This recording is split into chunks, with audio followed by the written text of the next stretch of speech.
My 24M just thought I'd found my wife 24F dead in the bathtub, and I don't know how to move forward after tonight. This is probably going to be long, but I need to get it off my chest. I, 24M, work in emergency services. That means long, unpredictable shifts where I see the absolute worst of humanity, and sometimes the most heartbreaking accidents.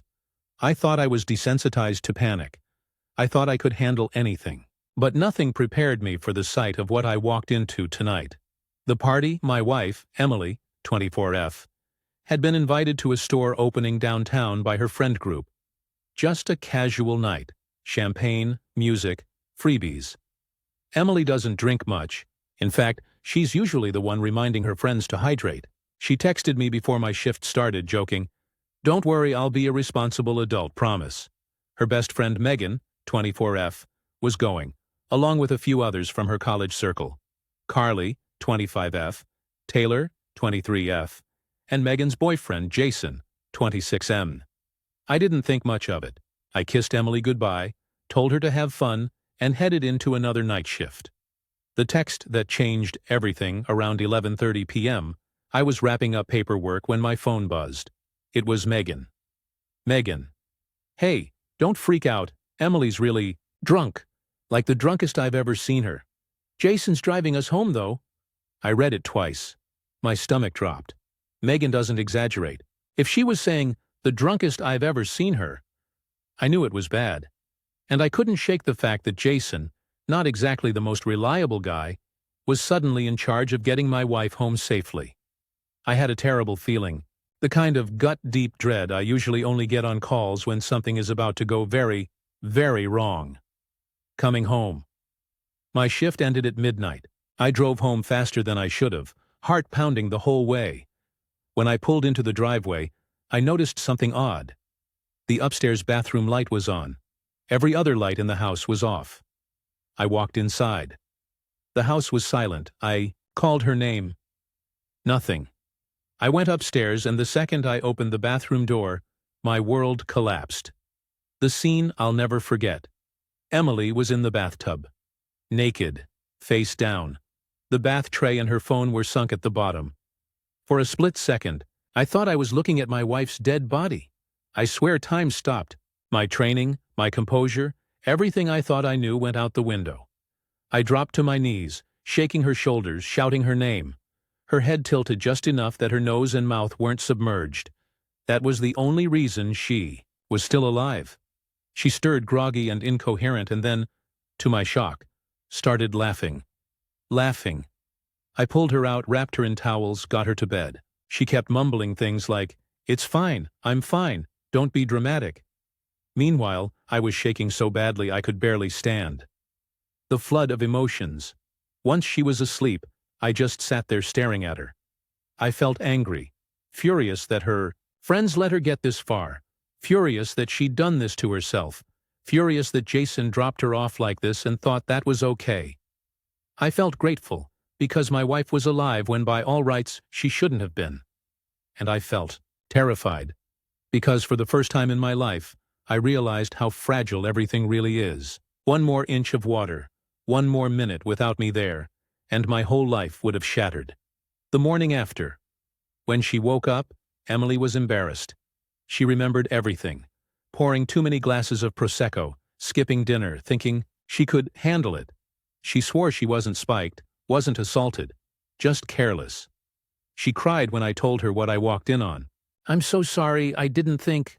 I believed her. This isn't her pattern. She's not a drinker. She doesn't party like this. It was a one-off mistake, but still, how do you move past seeing the person you love, more than anything, almost dead in a bathtub?" Conversations that followed, I texted Megan and Carly the next morning. Both were horrified. They apologized, swearing they'd never let her get like that again. Jason half-heartedly said, "Dude, I got her home safe, didn't I?" Which made me want to put my fist through a wall. Emily's mom, Lisa, 49F, called me later that day after hearing about it from Carly. She was in tears, thanking me for getting Emily out of the bath, promising to have a talk with her. It was comforting but also frustrating. Everyone seems to be brushing this off as a funny, oops, wild night.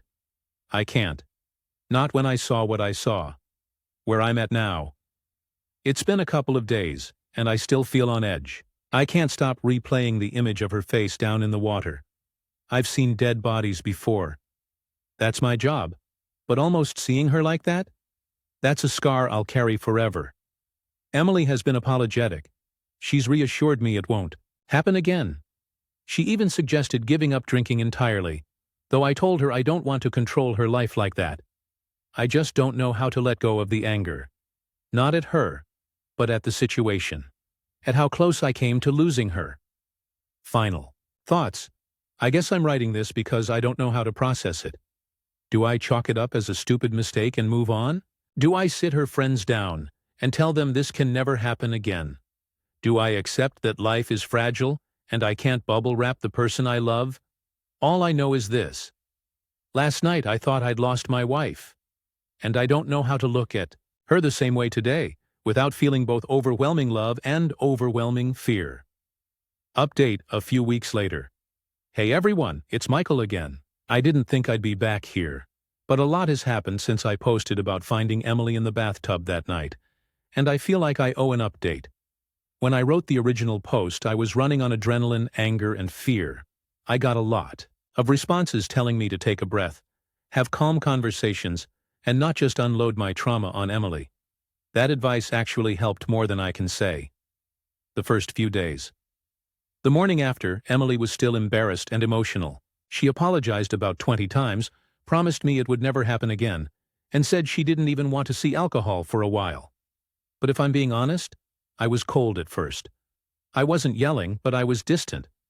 I couldn't look at her without flashing back to her face down in the water. It was like every time I saw her, my brain was replaying a horror movie in the background. She noticed. She asked me one night, "Do you still see me as the same person? Or do you just see that?" That question broke me. Because she was right. I was holding on to it, not just as a memory, but as a fear of the future. Talking it out, we sat down. No phones, no distractions. And had the longest, hardest conversation we've ever had as a couple. I told her everything. How angry I felt, how scared I was, how I resented her friends for letting her get that bad. She cried. Not defensive, tears, but genuine guilt. She admitted she underestimated her tolerance, skipped meals, and treated the whole night like she was still in college. Then she said something I didn't expect. "You're right to be angry. But please don't turn this one mistake into the whole picture of who I am." That stuck with me. Because the truth is, Emily has never been reckless before. She's not a party girl. She's not someone who's blacked out drunk every weekend. This was one night, one mistake. The friend group fallout. As for her friends, things have shifted. Megan called me separately to apologize again. She admitted she panicked and didn't know how to handle Emily that drunk. Carly owned up to the same. Taylor kind of disappeared from the group for a while, probably embarrassed. But Jason, oh Jason. He doubled down with his, "I got her home, didn't I?" attitude. That caused a blow-up fight between him and Megan, because she didn't like the way he dismissed the seriousness of what happened. Long story short, Jason and Megan actually broke up a week later. Apparently this wasn't the first time he brushed off something serious, and Megan had just had enough. Emily, on the other hand, has distanced herself from Jason completely. She told me point blank, "If my husband found me almost dead, and your reaction is basically a shrug, you don't get to be in my life anymore." Lifestyle changes. Since then, Emily's basically sworn off drinking. She's not sober forever, but she hasn't touched alcohol since that night. We've also made a pact that if she does drink in the future, it's never going to be without food, never going to be in excess, and never going to be without someone I trust around. We've also installed some extra safety stuff in the house. Slip mats, a shower alarm thing one of my coworkers recommended. Maybe overkill, but after what I saw, I don't care if it's overprotective, my own processing. Here's the thing no one warned me about. Even though she was the one who nearly drowned, I feel like I'm the one who got traumatized. I had nightmares for a solid week after. Waking up in cold sweats, hearing phantom splashing. I'd walk past the bathroom at night and have to check twice that she wasn't in there, Emily noticed. And instead of getting annoyed, she actually encouraged me to talk to one of the counselors through my work. That's been helping a lot. Turns out you can know all the CPR and emergency protocols in the world, but when it's someone you love, none of that training protects you from the emotional punch. Where we stand now, we're better. Honestly, in some weird way, this made us stronger. We had to talk about mortality, responsibility, and trust in a way most couples our age never have to.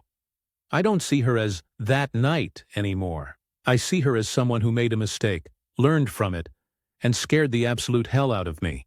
But also someone who listened, changed, and proved she values her life and our marriage. I've let go of most of the anger. What's left is just gratitude. Gratitude that I came home when I did. Gratitude that she tilted her head enough to breathe. Gratitude that we get more time together. T.L. Dremley got dangerously drunk at a party, and I found her passed out in the bathtub, nearly drowned. After some rocky days, we had a serious heart-to-heart. She apologized, acknowledged everything, and has since stopped drinking. Her friends were shaken too. Megan and Carly owned up. Jason acted like a jerk. Megan broke up with him. I realized I was carrying trauma from what I saw, so I've started counseling. Our marriage feels stronger now, even if the memory will never fully go away. Final update. Months later.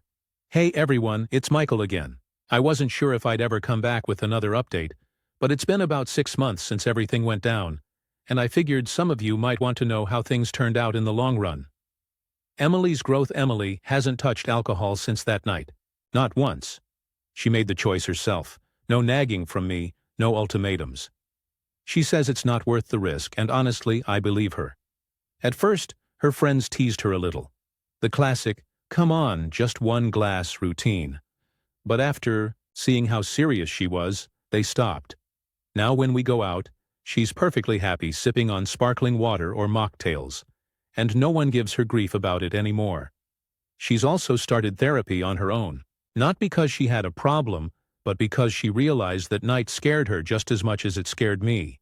She told me she needed to unpack why she let herself get so out of control, and how to rebuild trust with herself again. Honestly, I respect the hell out of her for that, my own healing as for me. I'll be real. That image of finding her in the tub haunted me for months. I kept replaying it, kept hearing the silence of her not answering me when I first called her name. I thought time would fix it, but it didn't, so I stuck with counseling through work. Slowly, the nightmares faded. Slowly, I stopped checking the bathroom every night. Now I can say I'm doing better. I won't ever forget that night, but I don't live inside it anymore. The counselor told me something that stuck. Your fear was love in overdrive. You were protecting someone you couldn't afford to lose. That reframing helped me shift. From trauma to gratitude. The friend group. Fallout. This part got messier than I expected. Megan and Jason, fully broken up. Megan realized she'd been carrying his immaturity for too long. They don't talk anymore. Carly. Still close with Emily, but definitely more cautious when they go out. She checks in with me if she thinks Emily might be upset by something, which I appreciate. Taylor. Kind of drifted from the group. No big fight, just distance. Jason. Still acts like the "it wasn't a big deal" guy. He and I don't speak, and Emily doesn't either. Honestly, no loss. So the group's smaller but healthier. Emily and Megan have gotten even closer, since they both cut ties with Jason, so maybe that's the silver lining. Our relationship, I won't sugarcoat it.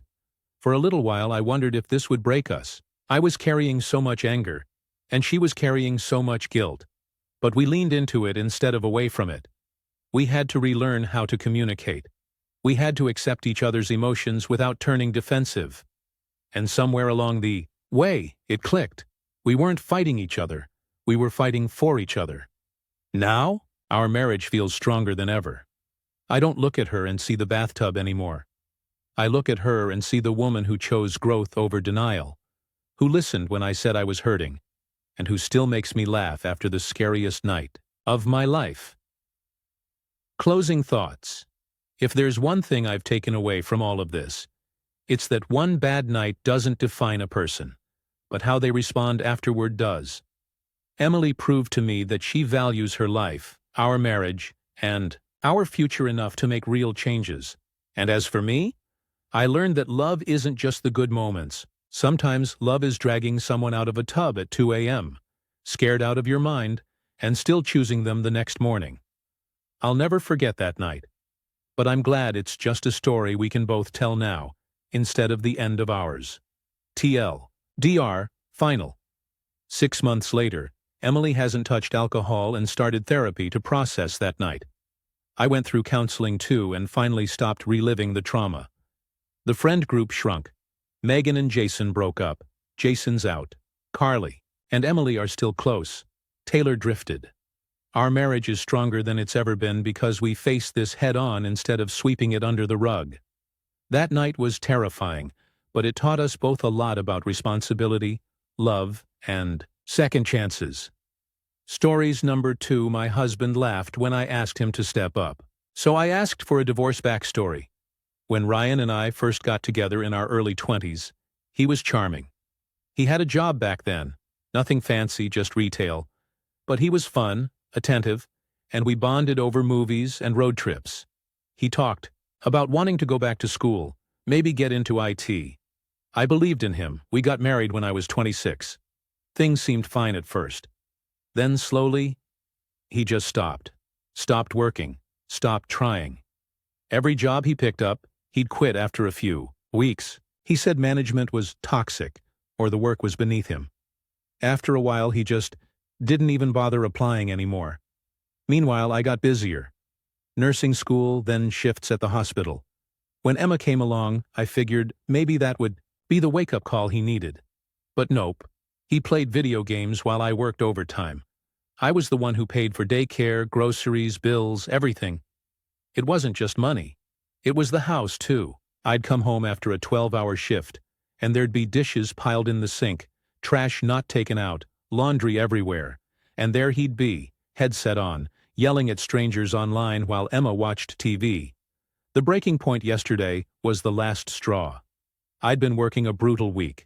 3 double shifts back to back. I came home to find Emma still in her pajamas, breakfast dishes crusted on the table, and Ryan in the same spot he always is. Couch, controller in hand, headset on.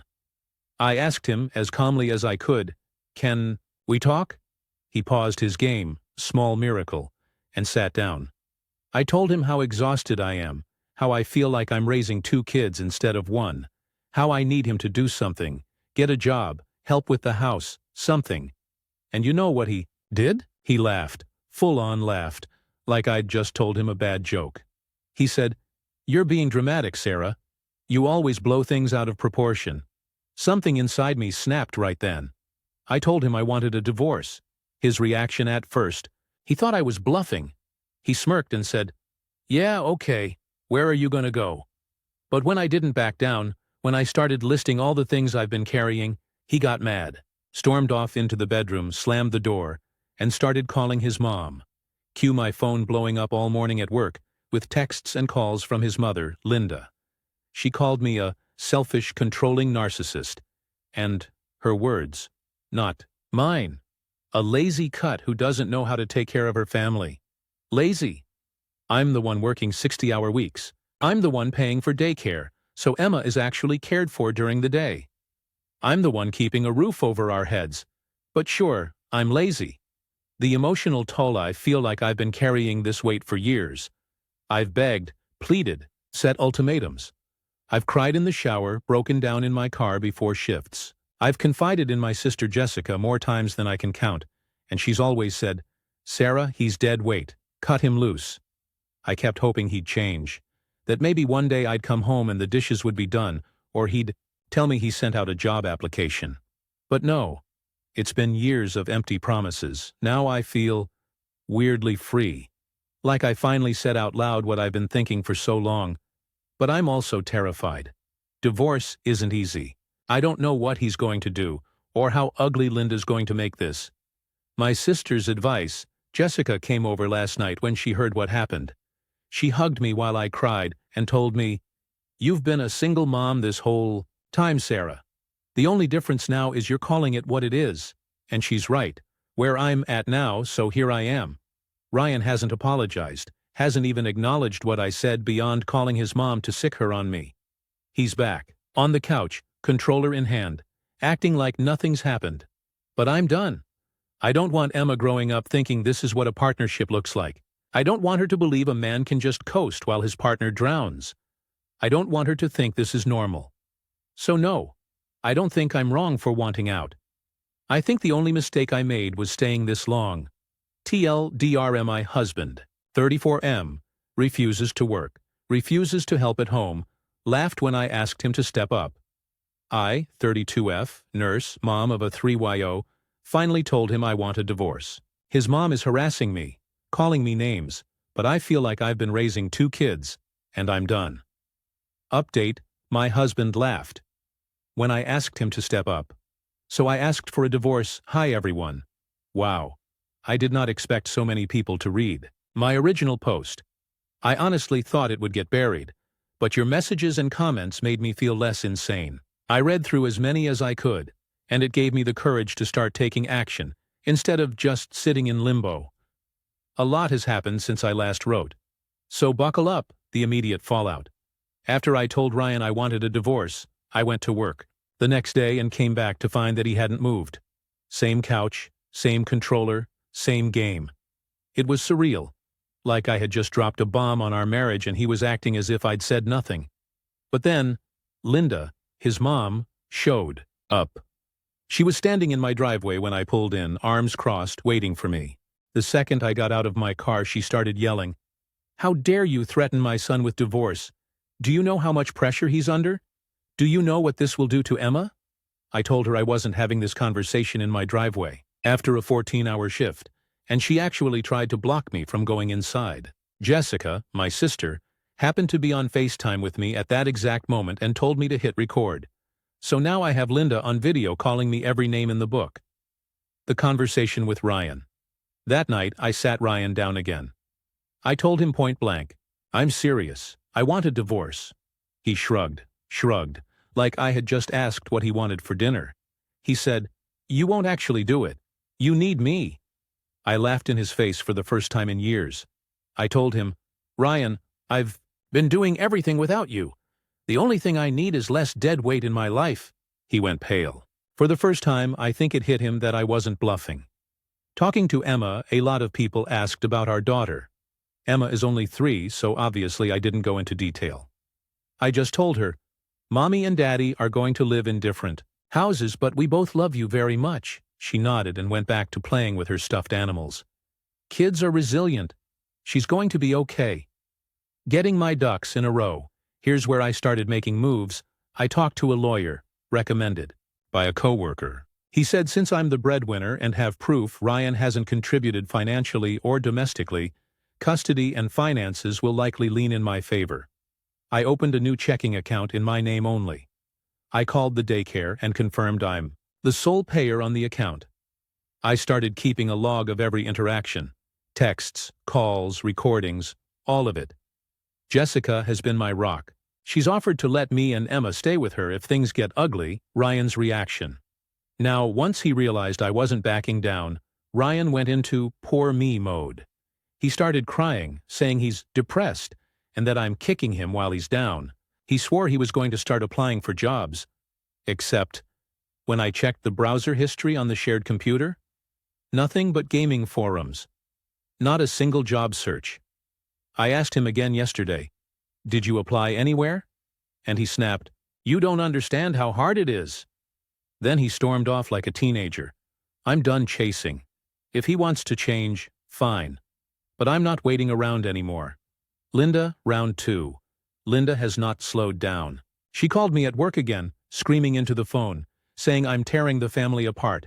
My friend Megan, a fellow nurse, overheard and told me to put Linda on speaker. When I did, Megan said, "Ma'am, do you realize Sarah is keeping this entire household afloat while your son plays Xbox? Maybe yell at him instead." Linda hung up. Where things stand right now, I'm staying in the house with Emma. Ryan is still there, but it's tense. The lawyer advised me not to move out because it could complicate custody. Instead, I'm making plans quietly. separating finances, documenting, lining everything up. I don't know if Ryan thinks this is just a phase or if he's in denial, but he still acts like nothing's wrong. Meanwhile, I'm mentally already gone. What I've realized for years, I thought I was being too harsh or not supportive enough. But the truth is, I've been raising both my husband and my daughter. I've been in survival mode too, scared to rock the boat, but after hearing from so many of you, after seeing my daughter look at me with those big eyes, I know I deserve better. Emma deserves better. So no, I'm not overthinking. I'm not being cruel. I'm finally standing up for myself. TLDR.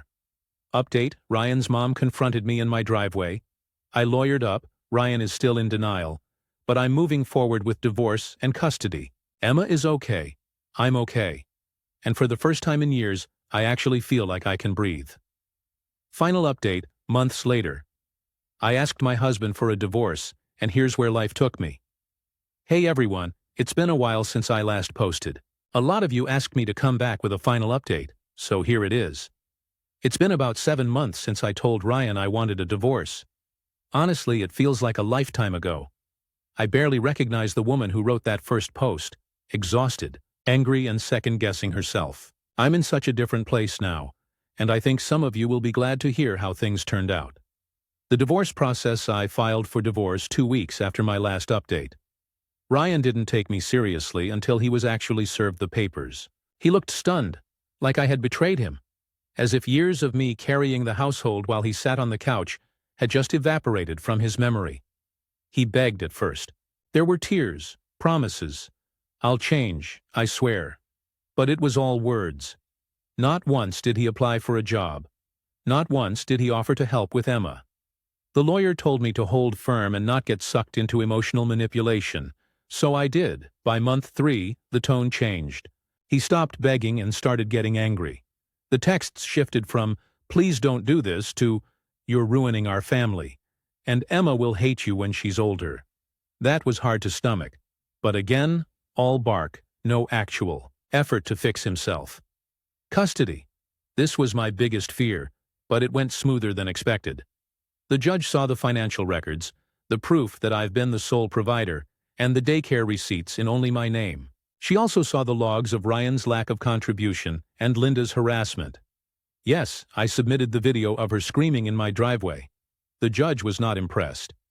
I was granted primary custody of Emma, with Ryan getting supervised visitation until he could prove stability, meaning employment, housing, and no excessive gaming during visits. To date, he hasn't met those conditions, so visits have been minimal. Emma, honestly, is thriving. She's in preschool now. She's bubbly. She loves finger painting and singing Frozen songs. She asks about Daddy sometimes, but she never seems upset when he doesn't show up for visits. Kids are sharper than we give them credit for. I think she knows who's really showing up for her: Ryan and Linda. This part is messy. Ryan moved back in with Linda after I filed. From what mutual friends have told me, nothing has changed. He still spends most of his day gaming, except now Linda's footing the bills. Linda did try to fight me on custody, but the court shut her down immediately. She's not Emma's parent, and her screaming matches on record didn't exactly make her look like grandmother of the year. Since then, she's backed off. I blocked her number, and my lawyer sent a cease and desist after one particularly nasty voicemail. I haven't heard from her since. My life now. This is the part that makes me emotional. For the first time in years, my house is peaceful. I come home after a shift, and there aren't dirty dishes stacked in the sink from a grown man who played Xbox all day. I don't feel like I'm raising 2 children anymore. Just one, and she's a joy. Financially, it's tight, but manageable. I'm not bleeding money into supporting someone who refuses to contribute. I picked up a couple extra shifts at the hospital, but honestly, it feels worth it, because it's for me and Emma, not for someone draining us dry. Jessica has been incredible. She comes over for anti-sleepovers with Emma, and sometimes I sit on the couch after Emma goes to bed and realize I'm actually happy. Exhausted, yes, but happy. Reflections. Looking back, I see how long I tolerated less than the bare minimum. I begged Ryan to meet me halfway when he wasn't even standing on the same planet. I thought leaving made me a failure.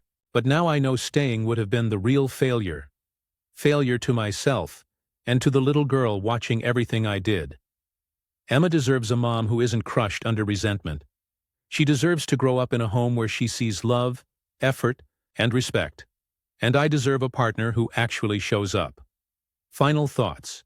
If anyone reading this is stuck where I was, carrying the weight of a whole household on your back while begging someone to care, please hear me.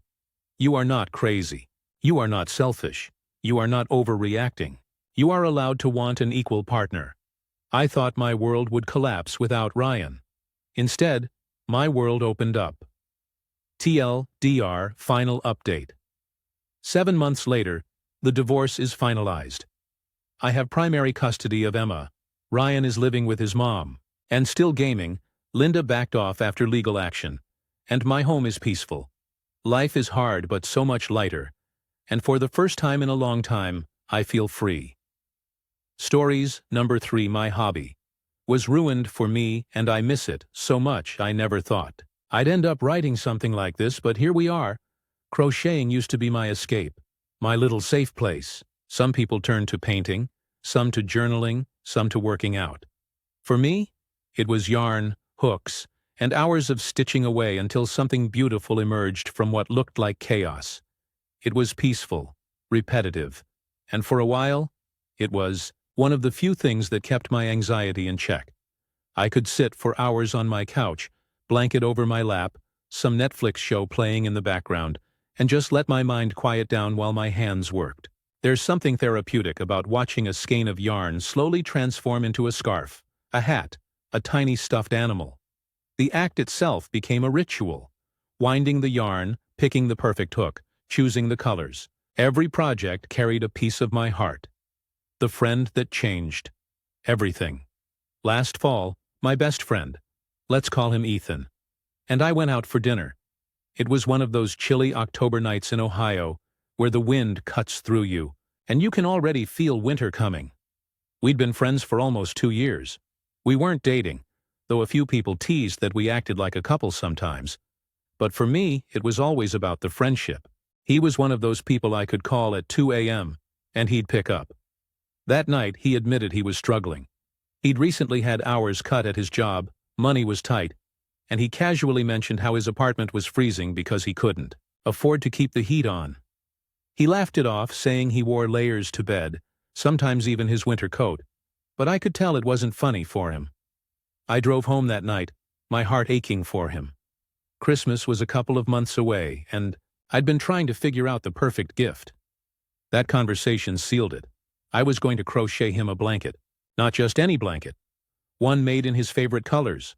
One that he could wrap around himself during those cold nights, and maybe feel cared for. The next day, I went out and spent about $65. I know the original story said pounds, but I'm American, so dollars it is. I picked out deep forest green, navy blue, and a rich gray, colors he'd once mentioned liking for his apartment. I could already picture it draped over his couch, him sitting under it while gaming or reading. The blanket that carried my heart. I started crocheting that week. Every evening after work, I'd sit down with my yarn and hook, and slowly, piece by piece, the blanket grew. It became my ritual, my therapy. I poured weeks into it, probably close to 100 hours all told. There's a kind of love in making something with your hands for another person. Every stitch carried intention. I hope this keeps you warm. I hope this makes you feel less alone. I hope you know how much you mean to me. By early December, the blanket was almost finished. And then one night, Ethan called me. He sounded down, more than usual. His voice was heavy, tired. He confessed he was having a rough time mentally. Something in me wanted to cheer him up, so I decided to show him the blanket early. I FaceTimed him, lifted up the nearly finished project, and watched his face light up. He actually teared up a little. He said, "That's honestly one of the nicest things anyone has ever done for me." In that moment, I felt so validated. Like all those hours, all that love I put into the yarn, mattered. He was happy. He felt cared for. That's what I wanted. But less than an hour later, everything changed. The sudden cutoff. Not even 60 minutes after that call, Ethan texted me, I don't think we should be friends anymore. I stared at my phone, rereading the message over and over, thinking it had to be a joke. But it wasn't. I called him. No answer. I texted him. No reply. The next week I convinced him to meet up in person, hoping there was some explanation. Maybe stress, maybe depression, maybe something I had unknowingly done. But when we met, his words felt like a punch to the gut. He said, "I already have all the friends I need. I don't really see the point anymore." Just like that. 2 years of friendship gone. I asked about the blanket. I couldn't bear to just keep it after making it with him in mind. His response? Cold as ice. Just give it to charity. That night, I shoved the blanket into the bottom of my wardrobe, curled up on my bed, and cried until I fell asleep. The fallout. Since that night, I haven't crocheted. Not once. Every time I look at my hooks, my yarn stash, or even see someone crocheting online, it feels like a knife twisting in my chest. Crocheting wasn't just a hobby. It was something I loved, something that brought me peace. But now it's tainted. I don't even think it's about Ethan anymore. It's about how vulnerable I made myself through that gift. I poured hours, energy, love, and in the end, it was dismissed. Tossed aside like it was nothing. And the part that hurts the most? I miss it. I miss the rhythm, the creativity, the way it calmed my mind. But whenever I think about picking it up again, all I see is that blanket shoved into the dark corner of my closet, where I am now. It's been months, and I still haven't touched my yarn. Friends have encouraged me to pick it back up, maybe start a project for myself instead of others. But it's hard. It's like trying to revisit a place where you once felt safe, only to realize it's haunted by ghosts of memories you're not ready to face. I know deep down that crocheting didn't betray me. Ethan did. Crocheting was always mine.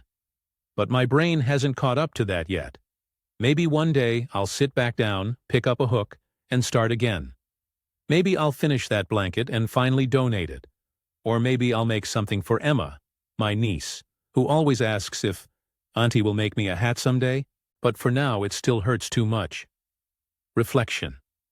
It's strange how something you love can be ruined by one bad experience. Crocheting was never about Ethan. It was about me, but because I attached it to him, because I poured love into something meant for him, now I feel like I can't touch it again without reopening the wound. I don't know if I'll ever get crocheting back the way it was, but I hope I do, because I miss it. I miss it so much. Final update.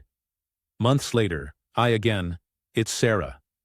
I didn't expect so many people to read my original post, let alone relate to it. I thought it was just me, sitting here with a pile of yarn and a hobby I couldn't touch anymore without breaking down. But the comments, the DMs, even the quiet lurkers who just left an upvote, they made me realize I wasn't as alone as I thought. So thank you. A lot has happened since I last wrote.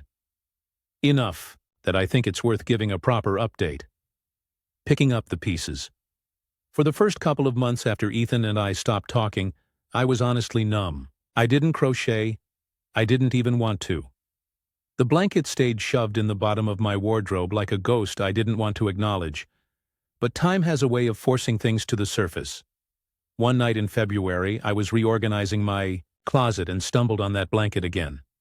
I pulled it out, sat on the edge of my bed, and just stared at it. It was beautiful.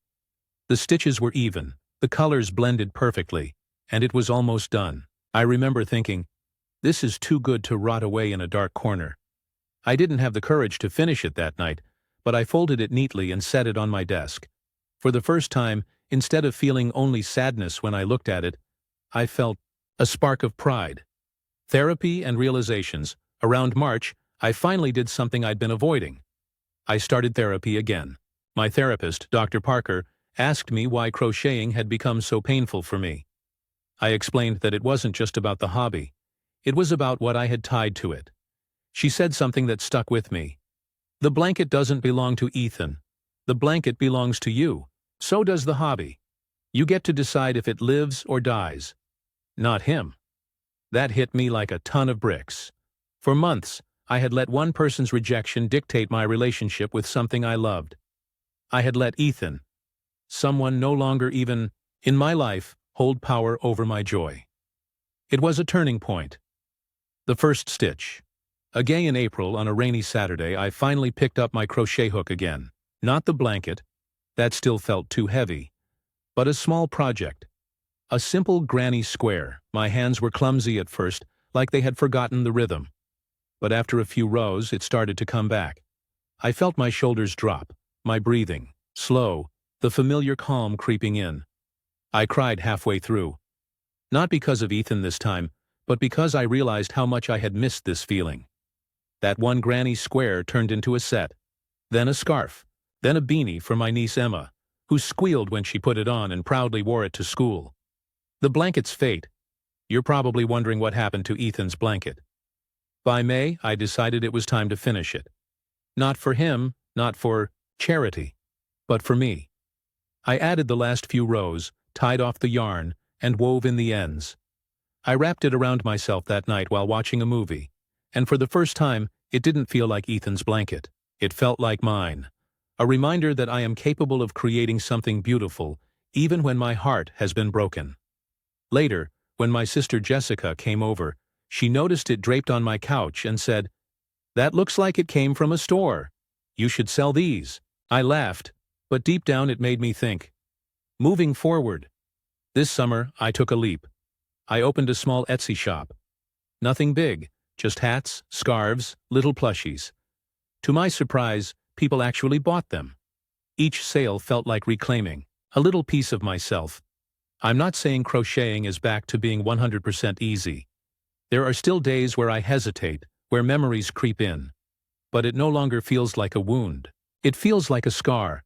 Something I carry, but something that proves I healed. About Ethan, I haven't heard from him since that last conversation. No texts, no accidental run-ins. For a while that hurt. But now, I don't want to hear from him. Not out of anger, but because I finally reached a place where he doesn't matter anymore. I realize that people can leave your life suddenly, without explanation, and it says more about them than it does about you. Ethan couldn't handle my kind of friendship. That doesn't mean my love, or my effort, or my hobby was worthless. Closing thoughts, if you're still reading, and if you're someone who's ever lost a piece of yourself because of another person, I want you to know this: you can get it back. Maybe not in the same way, maybe not right away, but joy has a way of finding you again if you're willing to open the door. Crocheting was ruined for me once, but I took it back. And now, when I sit with yarn in my hands, I don't think of loss anymore. I think of resilience. And that's something Ethan can't ever take from me. Stories number 4, my 16M, relationship with my mother, 50F, is crumbling, and I don't even know if I want to try to save it. I have always been, or at least was, very close to my mother. I always knew that if I needed help, she would be there for me, regardless of what it was. My dad, 52M, on the other hand, though we loved each other, and still do, wasn't as involved in my personal life as much, usually having to know how I was feeling through my mom. This, however, changed some months ago. Around January, my mom started to obsess with politics and Twitter. Not US politics, as I don't live there. Spending more and more time on the site arguing with strangers, and being on the phone with some of the friends she made there. As time went on, she slowly started to isolate herself from her family and friends, closing herself in her room, barely speaking with my dad and I. The relationship between my parents hasn't been the best for the last 3 years because of different reasons. They became distant and rarely talked. At times it seemed as if they were just roommates sharing a house and talking only when it was necessary. Between her and I, though, there have never been any problems. Some occasional arguing, sure, but nothing serious, so it really hurt to see how she pushed me out of her life. This went on for some months, until recently, about a month ago, by accident, I heard how she told one of her friends things like, "I love you, honey," and "I don't know what I would do without you." I exploded. I screamed at her, without insulting or being threatening. That said, I'm not proud of what I did and have already apologized for losing my temper, and started to cry. I felt betrayed, and felt horrible for my dad. Though in the end, he didn't take it too badly since he kind of expected it. She kept telling me how this guy gave her the attention that she lacked at home, and how it wasn't cheating because they didn't have sex. It would have been pretty difficult since the guy literally lives in another island. I won't say where I'm from, but know that most of the country is in Europe, but it owns a bunch of islands in the Atlantic. I told her that her excuses were stupid, and to stop trying to justify her actions. And then my father came home. He found me almost having an anxiety attack, and after calming a bit told him everything. To sum up, they agreed to a friendly divorce, and everything was as fine as it could be. Or at least it was, until a week ago, when because of a stupid thing, she wanted him to pay for the internet in the house, even if he didn't live there.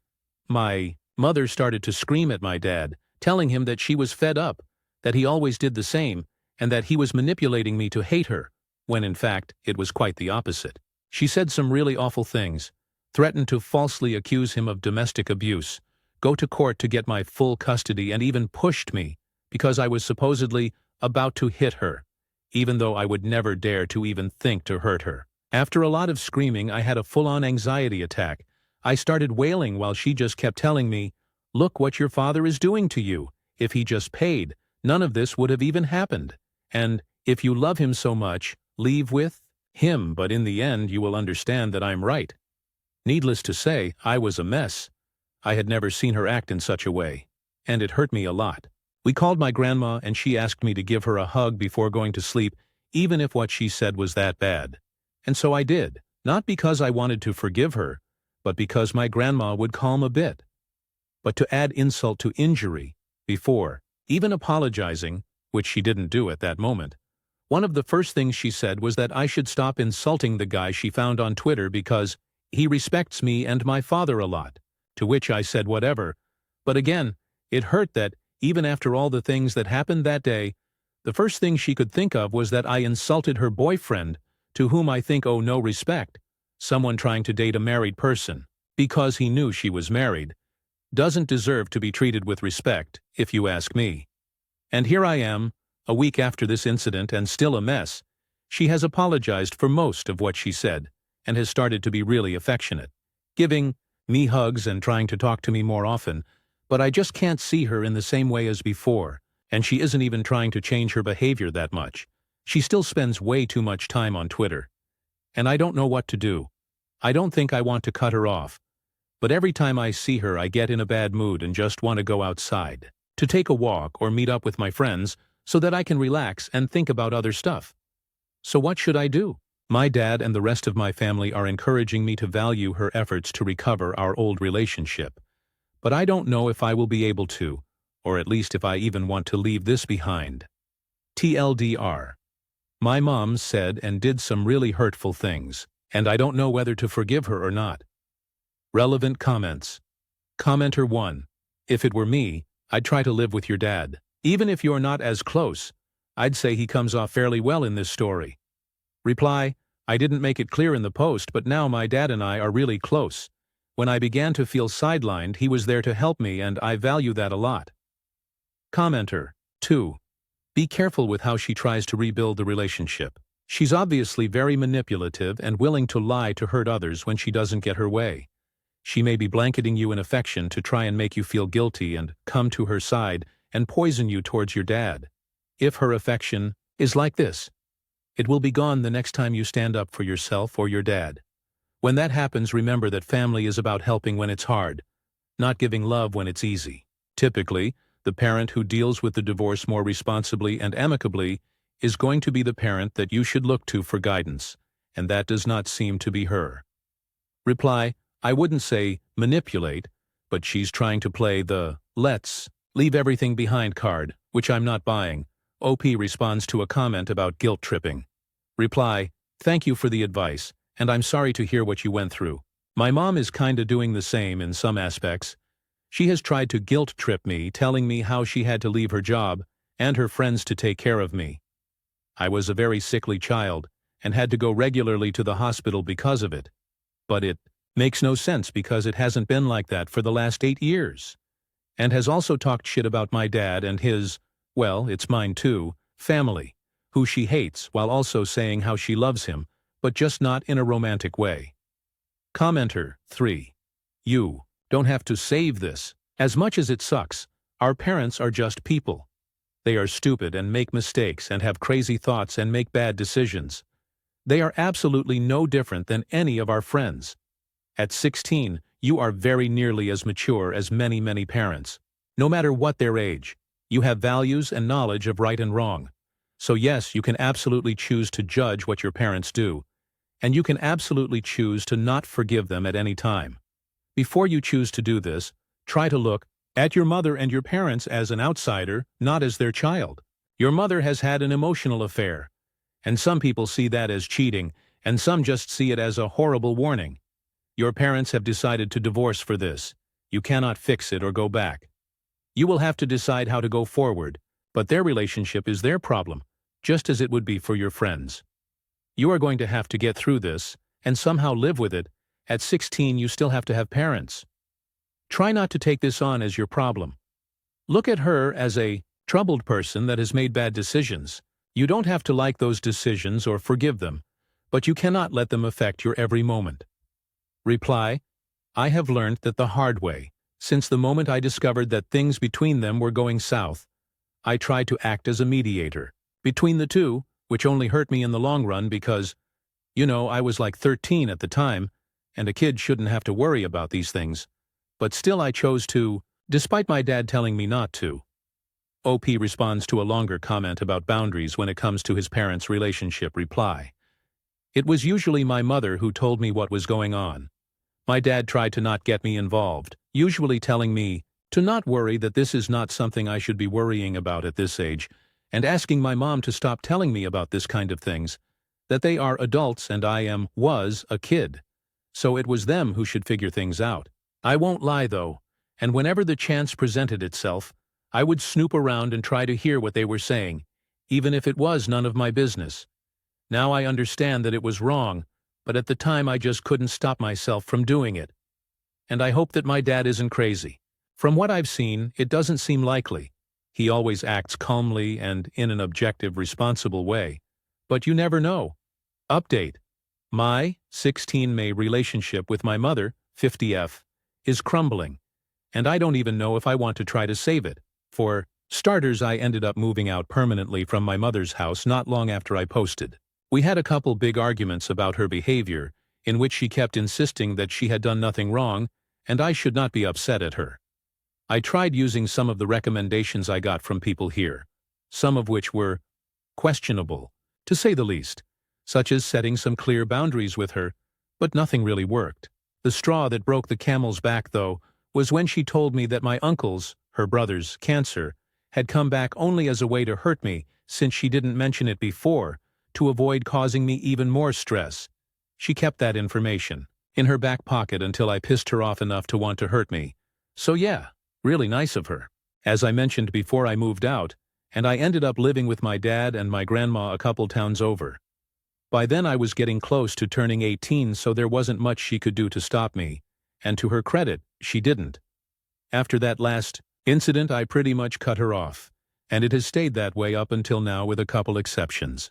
The main one being that my grandfather ended up passing away in 2022, so I re-established contact with her partly as a way to try to make my other grandmother happy after, her husband died, and partly because in a way I did miss her. As you might guess, it did not work out. At first things seemed to be going slightly better than last time, since she didn't push as hard for my affection and seemed more respectful of my boundaries. That was until Christmas of that same year, when she told me that she was going to commit suicide once her mother died, since there was nobody in the world who loved her, not so subtly implying that it was my fault.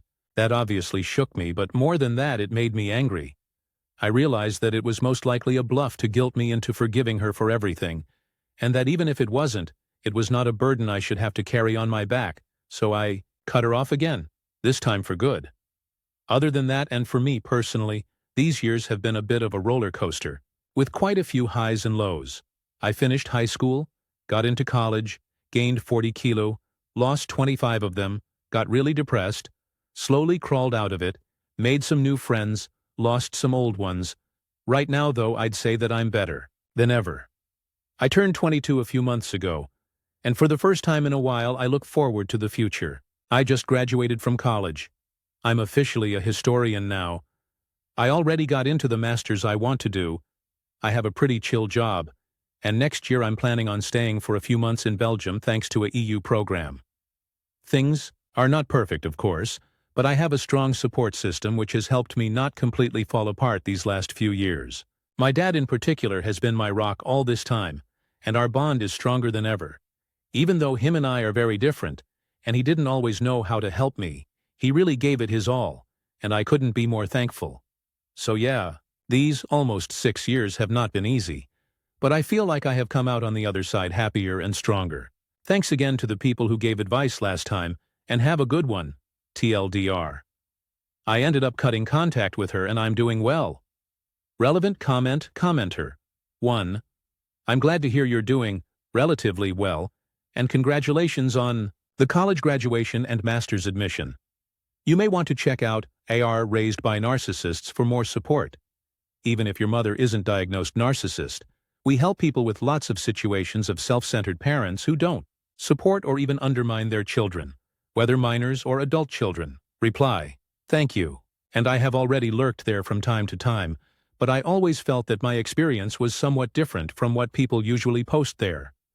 I don't really know how to put it into words, but I have always felt that the awful things that my mom said to me did not come from a person who thought she was the center of the world, but rather someone who was fundamentally broken, and who instead of seeking help and trying to improve, would rather lash out and hurt those around her, once they eventually got fed up with her antics. Still, thank you for the recommendation.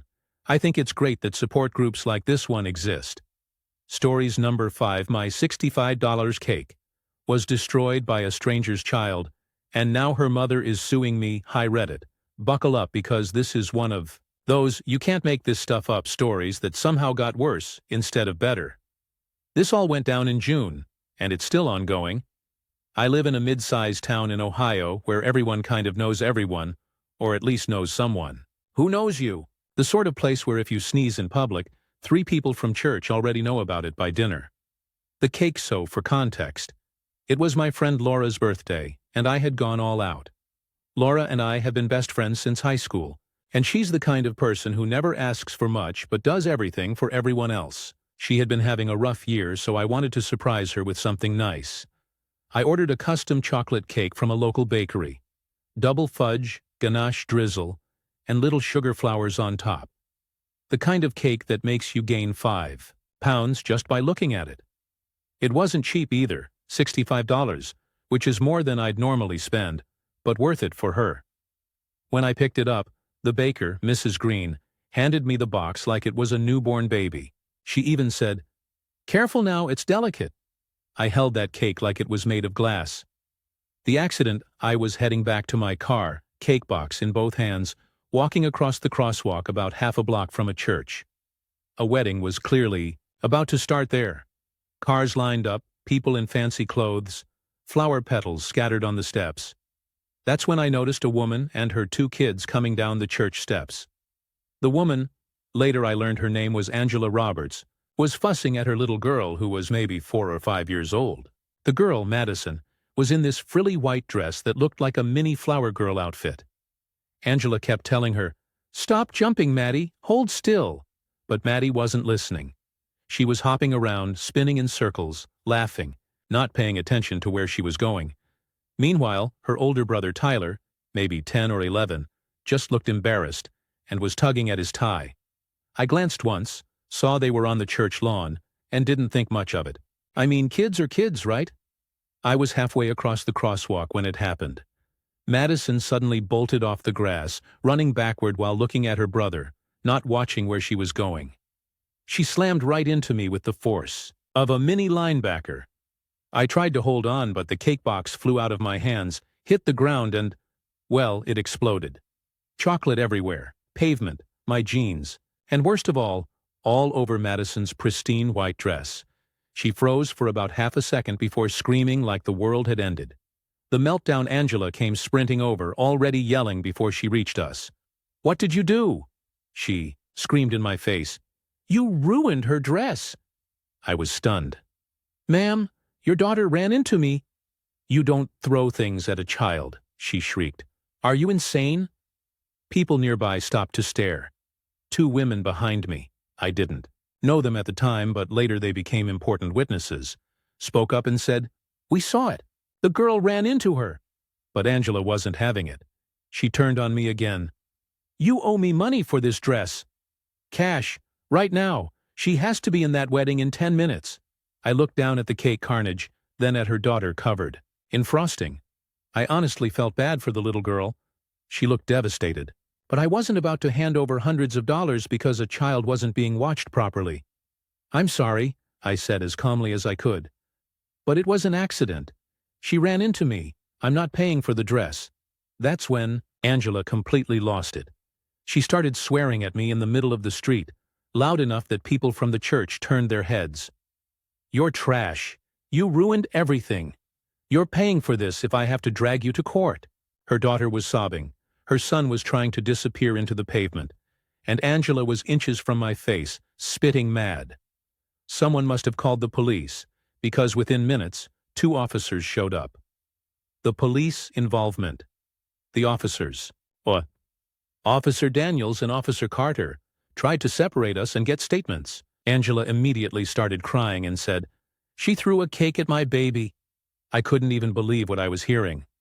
Luckily, those 2 women who had been behind me stepped up and told the officers exactly what happened. That Angela told Madison to stop running.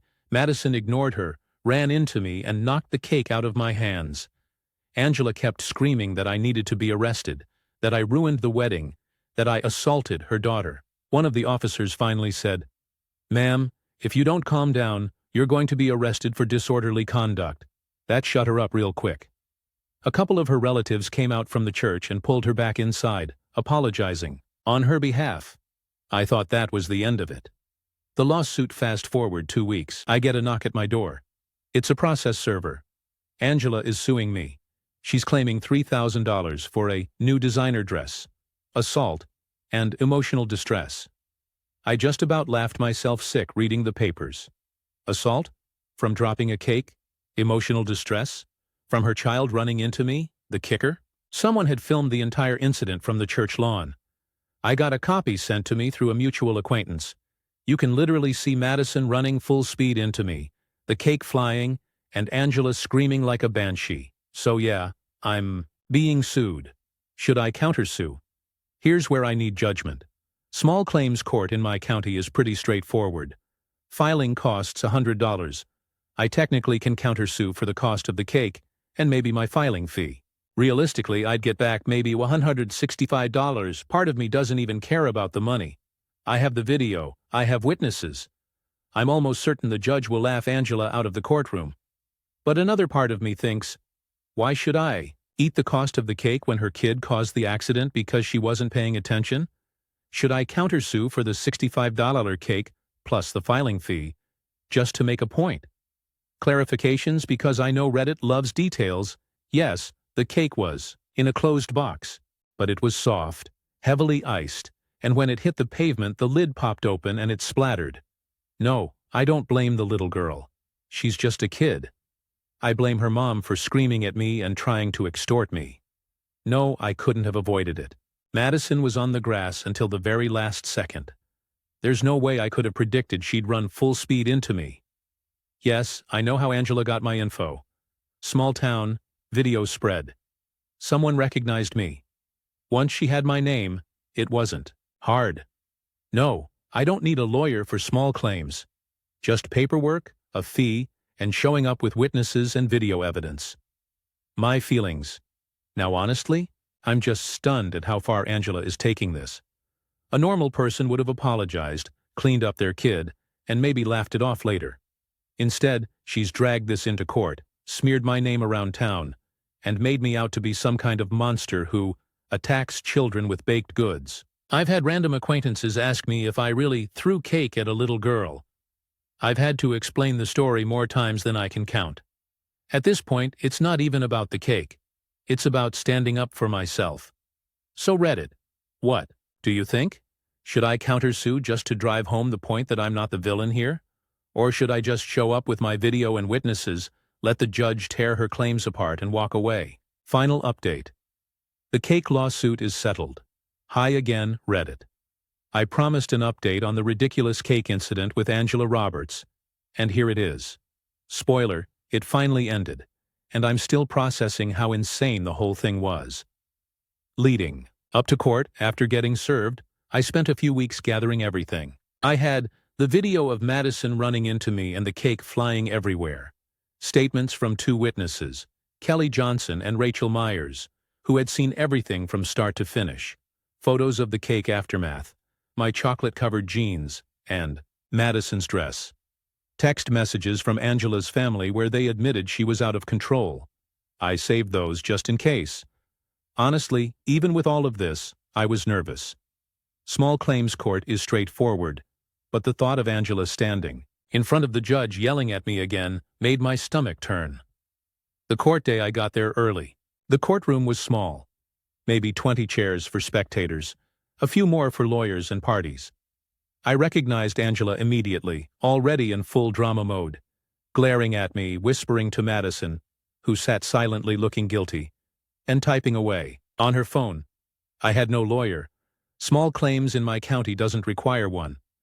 I had my video loaded on a tablet and printed out witness statements. Laura, my best friend, came too for moral support. Angela's claims. When it was her turn to speak, Angela launched into the usual that I threw the cake at her daughter, that I caused emotional distress and ruined a family wedding, that I was liable for a $3,000 dress replacement.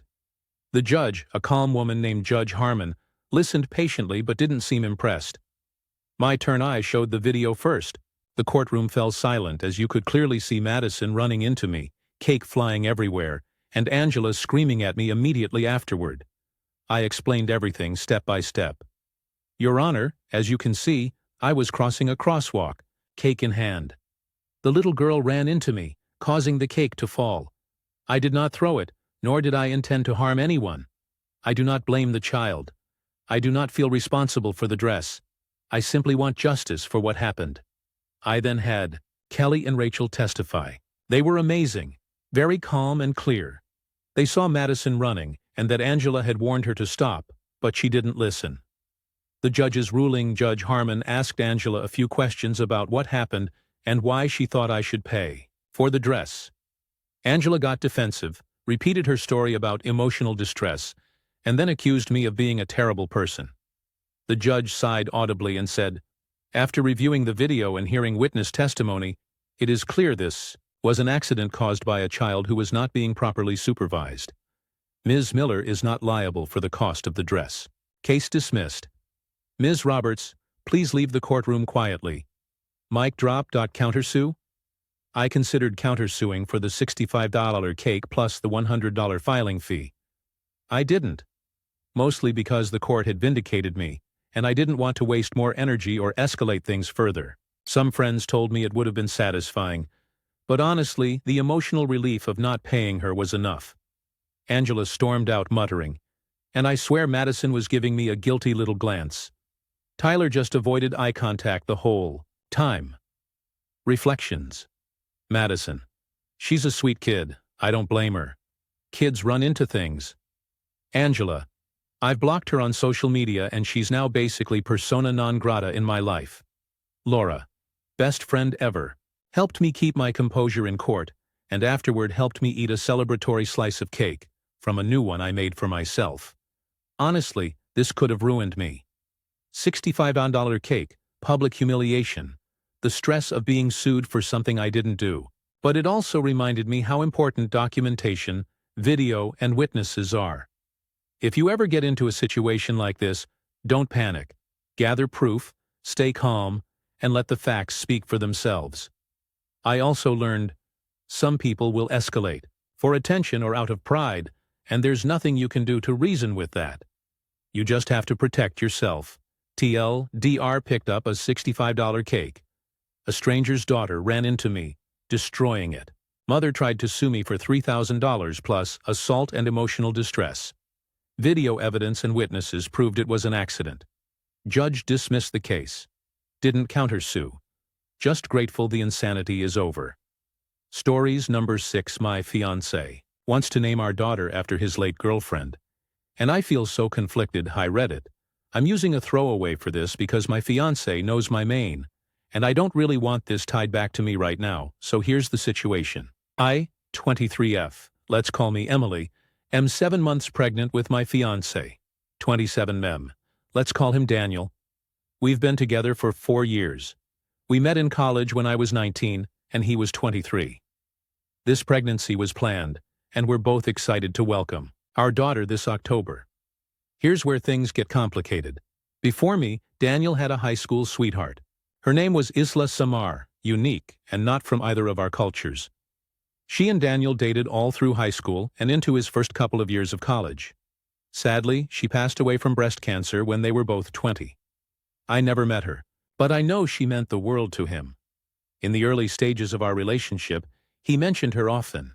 He told me she was beautiful, kind, and that he once imagined marrying her and having kids with her. Over time, those comments faded. He has always made it clear that he loves me deeply and wants a future with me. I've never doubted his feelings or his loyalty. But Isla has always been this silent presence in the background, someone I could never compare to, and someone I didn't want to compete with. The baby name problem. When we started talking names for our daughter, I suggested Antonia. I'm mixed. My mom is from Brazil, my dad is from Côte d'Ivoire, and Daniel is Costa Rican. Antonia felt like a strong, beautiful name that reflected both of our heritages in some way. Daniel hesitated.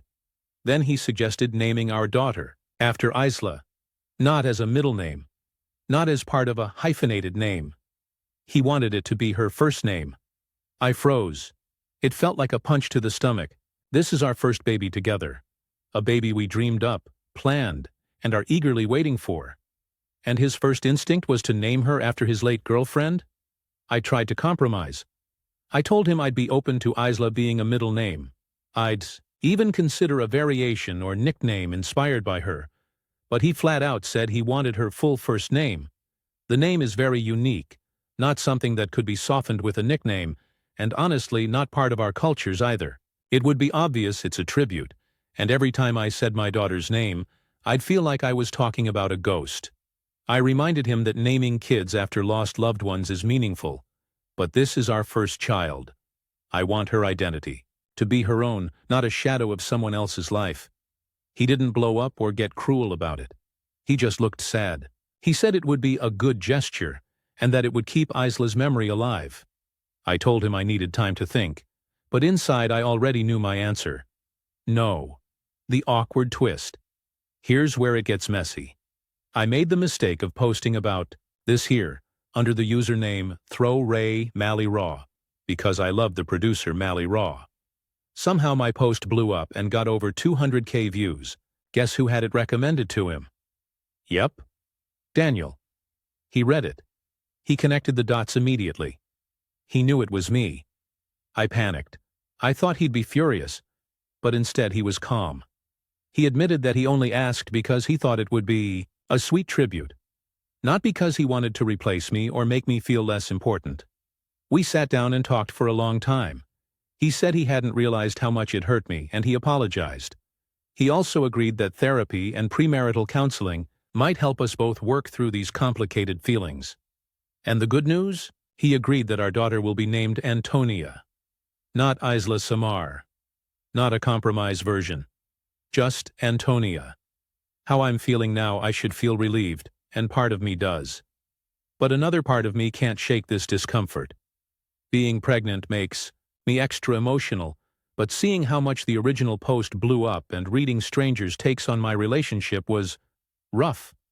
Some people were kind, some people were harsh, and some people suggested Daniel wasn't over Isla at all. I don't think he's pining for her. I think grief is complicated, and naming our baby after her was his way of trying to honor someone who shaped him. But I still feel like it was crossing a line. Marriage counseling is happening, and I'm determined to use that time to ask the hard questions. I need to know for certain that I'm not just a stand-in for someone else's dream. TLDRI, 23F, am 7 months pregnant. My fiancé, 27M, wanted to name our daughter after his late girlfriend Isla Samar, who died of cancer when they were both 20. I was open to it as a middle name, but not a first name, He read my original post about it, realized it was me, and we talked. He apologized, agreed to therapy, and we're naming our daughter Antonia instead. I feel relieved but still a little unsettled. Update. My fiancé wanted to name our daughter after his late girlfriend. Hi everyone, it's Emily again. I didn't think I'd be back here, but after everything that's happened these past few months, I figured an update might be helpful for anyone who read the original post. So, our daughter, Antonia Grace, was born 2 weeks early in mid-September. She's perfect. She has my dark curls, Daniel's dimples, and a cry that could probably shatter glass. We're exhausted but so in love. Now on to the stuff you all probably care about, the baby name drama and how things are between Daniel and me. The hospital moment. When I went into labor, there was this weird tension in the air because neither of us had actually written down the official name on hospital forms yet. I was nervous Daniel might push for Isla again, but he didn't. In fact, he surprised me. Right after she was born, the nurse asked what her name was. I was still crying and shaking, and before I could speak, Daniel said, "She's Antonia Grace." I don't think I've ever felt so relieved. It wasn't just the name, it was him choosing me, choosing us, without hesitation. Therapy and hard talks. We've been doing premarital counseling since July. Honestly, it's been eye-opening. At first, Daniel was defensive whenever Isla came up. He'd say things like, "Why does it bother you so much?" Or, "It doesn't mean I love you less." But our counselor really helped peel back those layers. Daniel admitted he never really processed Isla's death. He said naming our baby after her felt like a way to keep her alive, since he never got the closure he needed. I told him I understood grief, but I also needed to feel like our daughter wasn't starting life in someone else's shadow. Eventually, he got it, and hearing him actually say out loud that he was wrong to push so hard for Isla's name, it meant a lot. The family reactions, this part surprised me. Daniel's mom, let's call her Mariana, actually pulled me aside after Antonia was born and thanked me for standing my ground. She said she worried that Daniel sometimes got lost in his past and that Antonia needed her own story. Daniel's sister, Clara, was the opposite. She thought it was romantic to use Isla's name and said I was being territorial. That stung, but at least Daniel shut it down. He told Clara, "Antonia isn't a replacement or a memorial. She's my daughter with Emily." Hearing him say that out loud in front of his family was huge. Where we're at now, Daniel and I are tired new parents, but honestly, we're in a better place than I expected. He's been incredible, waking up at night, cooking meals, holding Antonia so I can shower. The whole thing. Do I still think about Isla sometimes? Yes. I don't think that will ever fully go away. But instead of being a ghost between us, she's just part of Daniel's history. He doesn't bring her up unless we're in therapy, and even then, it's in a way that feels respectful. Not like he's comparing us. Most importantly, when I look at Antonia, I don't feel like she's tied to anyone but us. She's her own little person. TLDR. We had our daughter, Antonia Grace, and Daniel didn't push for Isla's name at the hospital. Therapy has helped him process his grief, and he admitted he was wrong to push so hard for the tribute. His family is split, but Daniel has made it clear Antonia is her own person. We're exhausted but happy, and I feel like we're finally starting our lives as a family without a ghost hanging over us. Final update. My fiancé wanted to name our daughter after his late girlfriend.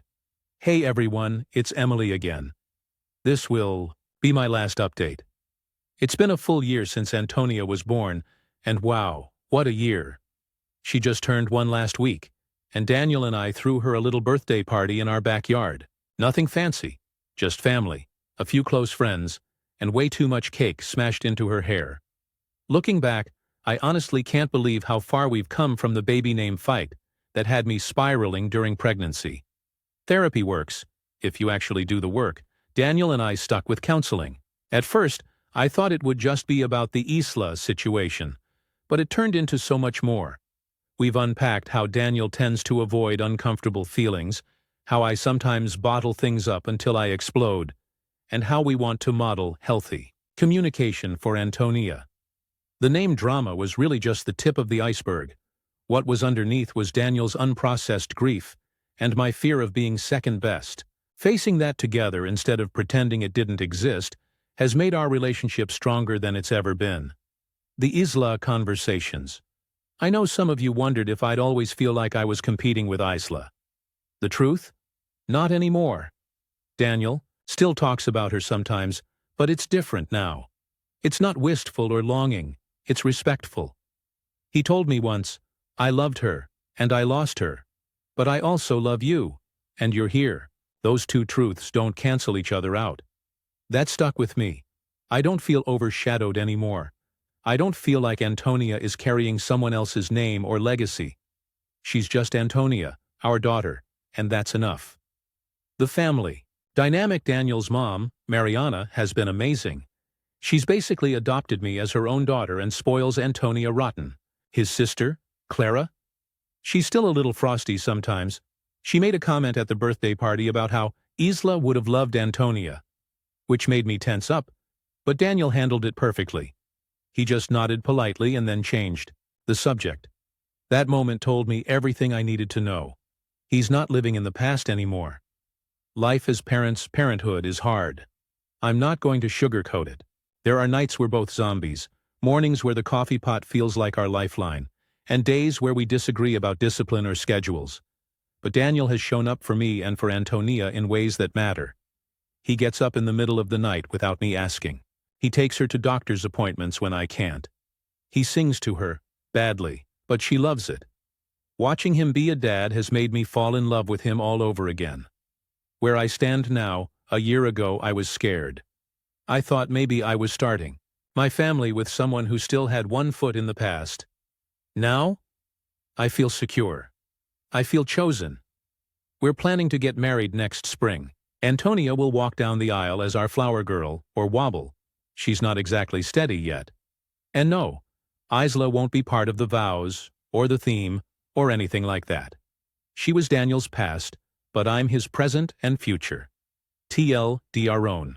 Year later, Antonia turned 1. Daniel and I are stronger after therapy, and I no longer feel overshadowed by Isla. The baby name drama feels like a lifetime ago. Antonia has her own identity. Daniel has processed his grief, and we're moving forward as a happy little family. Wedding is planned for spring. This is the closure I needed, and I'm ready to leave this chapter behind. Stories number 7 ATA. For telling my coworker he should teach his daughter tact, I, 32F. Work in an office with my coworker Ken, 40M, who has a daughter Esme, 15F. Ken and I are friendly. We've worked together for a few years now, and over the last year maybe I have been trying to open the door with something romantic. I was being very obvious, but it never went anywhere, and I thought that it was because he was clueless. A few weeks ago, Esme came with Ken's dad to bring lunch to Ken. It was sweet. She was polite to everyone in the office, including me. They visited for about half an hour before I went to take my lunch. I always come in and ask Ken if he wants to join me for lunch, and I knew his visitors were leaving soon, so I did the same as always.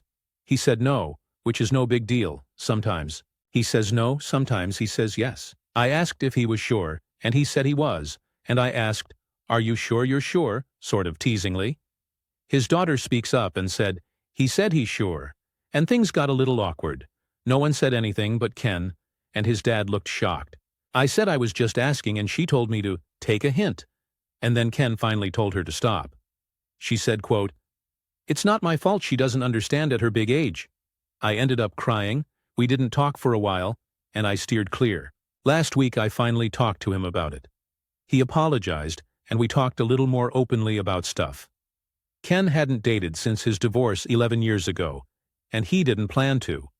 He said he had been happily uninvolved. After some clarification, he meant 100% completely celibate. Didn't think people did that nowadays. Since then, and he didn't want that to change anytime soon, if ever. He told me he knows I'm interested, but he didn't return the feelings. We were okay, it was an adult conversation, and all went well. This is where things turned sour. I told him I understood, I apologized for pushing, and I asked him why his daughter treated me the way she did. He apologized, but he said she was protective of his choices. She knew that he was not interested in anyone, and he had expressed his discomfort around my flirting to his family. I told him that still wasn't validation for how she spoke to me, and that he needed to teach her tact, as ultimately I am someone being rejected by the person I had feelings for. She should have been polite and treated me with empathy. It was like his mood changed on the spot. He starts talking about how he prides himself on being a single father and raising a strong, intelligent daughter. I apologized immediately for offending him and said I just felt that she was brash. He ended the conversation, and we hadn't spoken since. I've noticed some people giving me the cold shoulder. Finally, I asked a friend what was up, and she told me that some people thought it was wrong of me to have said that to Ken. I left it alone and figured it would blow over, but I've had this nagging stomachache since then. I think part of me is looking for reassurance, or maybe just laying it out in front of me to clear my head. I think I just need an outsider's perspective. Comments on the post. Commenter 1. Your description of your actions was actually uncomfortable to read. He has clearly indicated that he was not interested in a romantic relationship with you, yet you were pushy about going to lunch during a time he was focusing on a family visit. Your comments about his daughter were icing on the cake relative to being rude and dismissive. YTA. Commenter 2. I had vicarious embarrassment reading this. OP has some nerve lecturing anyone on having tact when she seems to be severely lacking it herself, as well as social graces in general. She has made the work environment awkward and uncomfortable by being pushy with her unwanted attention and advances on Ken. Then, since she couldn't handle not getting the reception that she was wanting or expecting, she goes off on his child's behavior? I can't imagine being so clueless or socially inept that a 15-year-old has to clue you in to read the room, because your desperate attempts to win over her father are making things so uncomfortable, like the poor guy was literally having lunch with his family. Honestly, I wouldn't be shocked if the celibacy part was his way of trying to gently let OP down, because he just isn't into her pushy, overbearing ass. Commenter 3. YTA. Your actions are the literal textbook definition of sexual harassment. You engaged in a course of conduct that you knew or ought to have known was unwelcome. You flirted in a very obvious way, in your own words, for over a year. The fact he never specifically told you to stop was not a green light to keep going. Then you interrupted him when he had guests, didn't take no for an answer, and were incredibly rude to someone who has been far too kind to you already. The only person who messed up here is you. Stop making things awkward at work and do better. Commenter 4. Yes, YTA. Criticizing someone's teenage child was petty and offensive. She didn't say anything wrong considering she already knew your advances make her dad uncomfortable, and she just said exactly what she saw. You did need to get the hint already. And honestly, you should have picked up by now, or at least left the ball in his court. If you're always asking someone to hang out, even if you break them down enough to give in now and then, if they don't ask you in close to equal amounts, leave them alone. Commenter 5. Hey, you continuously made him uncomfortable with your constant flirting, and his daughter finally put you in your place. You just didn't like it. It's not your place to try and teach him how to raise his daughter. Your inability to take the hint is your problem. She doesn't need to show empathy to the woman making her father constantly uncomfortable at work. It's been going on a year. How could you possibly not realize after all that time that he has no interest in you? Commenter 6. YTA. You interrupted him while he had company. It wasn't cute when you asked a second time. His daughter does not have to treat you politely or with empathy when you are invading their private space. Don't be rude, and people won't have to respond in kind. Commenter 7. Hi, I'm gonna be real with you, OP. It's your own damn fault this happened. Had you taken the damn hint far sooner, you wouldn't have been called out. Ken's reasons for choosing to not date you, or that he's celibate, is absolutely none of your business, and it should never have come to that for you to understand he wasn't interested. Esme's response was the wake-up call you needed. I don't think you would have stopped otherwise. And then when you hear everything, you criticized his child and his parenting. Disgusting. It's like you're wearing a sign on your back saying, "Take me to HR," in capsule bold letters. Leave this man the fuck alone before it affects your professional career. Update. Hi everyone, okay, so I have accepted my ruling. I feel silly in hindsight that it took me so long to realize it, and I am literally sitting at my desk feeling like an idiot right now. I'd be lying if I said I wasn't surprised by so many people saying I was the AH at first, but after reading the comments and rereading my post, you got me. I'm not one to fight for my life in the comments, but I was tempted. In hindsight. Though, yeah, I was an AH, and a dumb one at that, concerning Ken specifically and my feelings for him. I'm realizing I was sort of dumb anyway. The thing with Ken is that he's very handsome, and I don't think he realizes how handsome he is, but I also don't think he cares at all. That was an attractive trait, but I think that knowing that should have been my first hint that he wasn't interested in dating. Also, Ken keeps to himself. He's very reserved. He doesn't go out for drinks with the office, stuff like that. It was a stupid thing for me to go after a coworker in the first place, but for me to go after the hermit coworker who is a devoted single father was probably even stupider. I wanted to clear some stuff up. Full disclosure, I was ultimately the reason that this conversation got around the office because I told a few people about it, and things spread. Ken is a gentle, like Clark Kent kind of guy, and everyone likes him. So when anyone hears that, anything bad about him, an angry mob forms. Another thing, his daughter is really polite, all things considered. She's really shy and quiet, but she's very friendly. All the older ladies in the office adore her. She's one of those types. Ken did correct her when she commented, along the lines of, "Esme, that was uncalled for, knock it off," or something. And she did say sorry right away. I'd never heard her speak so confidently about something as she did when protecting her. Dad. I feel bad now as I'm looking back at it. I'm sure it's uncomfortable for her on a lot of levels. She's got a point. At my big age I should probably get it together. Lastly, I am not neurodivergent. At the risk of sounding like a jerk, I am just not used to being rejected. Frankly, I've never been in a situation where a man I wanted didn't want me back. I figured he was either oblivious or awkward, but clearly he was just uninterested. Who knew? Everyone but me, apparently. Anyway, thank you everyone for putting me in my place and helping me see what was in front of my face anyway. I have no idea how I'm going to fix it, but at least I can see now that I was definitely in the wrong. Comments. Commenter 1. Kudos. For knowing how to humbly accept the verdict OP. Live and learn. Reply live and learn indeed. It wasn't pleasant, but at least I can say I grew over the last few hours. Commenter 2. Glad to see this healthy response. Hopefully Ken receives your apology as gracefully as you have accepted your verdict. Reply. Thank you. Despite sounding crazy in my post, therapy did teach me something. Commenter 3. I'd recommend revisiting therapy. And I'm not saying this to be rude. You need to work on respecting boundaries and your interpersonal communication skills. Through your words and actions, you created a hostile work environment for your coworker. You will be fortunate if HR does not get involved, since other people have become involved as well. Stories number 8. My boyfriend went to a party while I was having a miscarriage. Hi everyone. Throwaway for obvious reasons.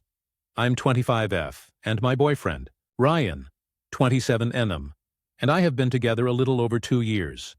This past Tuesday I started miscarrying. It wasn't a shock. The pregnancy was unplanned, and while we had already started talking about what it might look like to become parents, we both knew we weren't truly ready. I had been preparing myself mentally for the possibility that this pregnancy might not stick, and when it happened I told myself, this is for the best right now. Please, no condolences. I promise I've made my peace with it. What I didn't expect was how completely absent Ryan would be during the whole thing. Tuesday. The start when I told Ryan I was miscarrying, he didn't really react. No hug, no deep conversation. Just a simple, "Okay. Are you feeling all right?" I brushed it off. People handle grief differently, and honestly, I assumed he just didn't know what to say. I wasn't angry at him for being quiet about it. What hurt was what came next. Thursday. I tried to reconnect by Thursday evening, I was emotionally drained. Miscarriage isn't just physical, it's hormonal, it's exhausting, and it's lonely. I texted Ryan, "Hey, do you want to come over tomorrow night? We could cook dinner and just relax." He actually seemed positive. He said, "Yeah, sure, that's a good idea." That gave me a little hope. I thought, okay, he's going to show up for me, he just needed a little push. Friday, The gut punch. Friday morning I got up early and went grocery shopping. I bought ingredients for his favorite pasta, and even a bottle of wine I knew he liked. It was the first thing in days that made me feel a little excited. Around 1 p.m. I texted him casually, "What are you up to?" He replied, "Just at the store grabbing stuff for Jake's party tonight." And my stomach dropped. For context, Jake, 28M, is one of Ryan's best friends from high school. Great guy, but still, this was Jake's birthday party.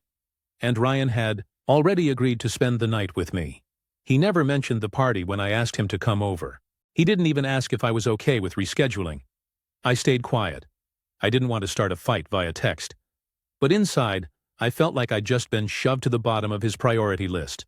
Again, Friday night. The breaking point, at 8 p.m., Ryan texted, "I can come see you when I'm done here. Maybe around midnight. Just leave your door unlocked if you're tired and I'll come cuddle you." That broke me. Midnight? After a whole night of drinking and partying, I was supposed to wait like some afterthought? I lost it. I told him flat out that this week has been brutal, that I'm having a miscarriage, and that he hasn't checked in on me once. I said I felt like he literally forgot what I was going through, and that it felt like he put me on the back burner until it was convenient. His response? "I don't know what you want. I said I'll come see you when I'm done." Why this stings so much? This isn't the first time something like this has happened. Ryan has a pattern of choosing his friends, hobbies, and social life over me when I need him.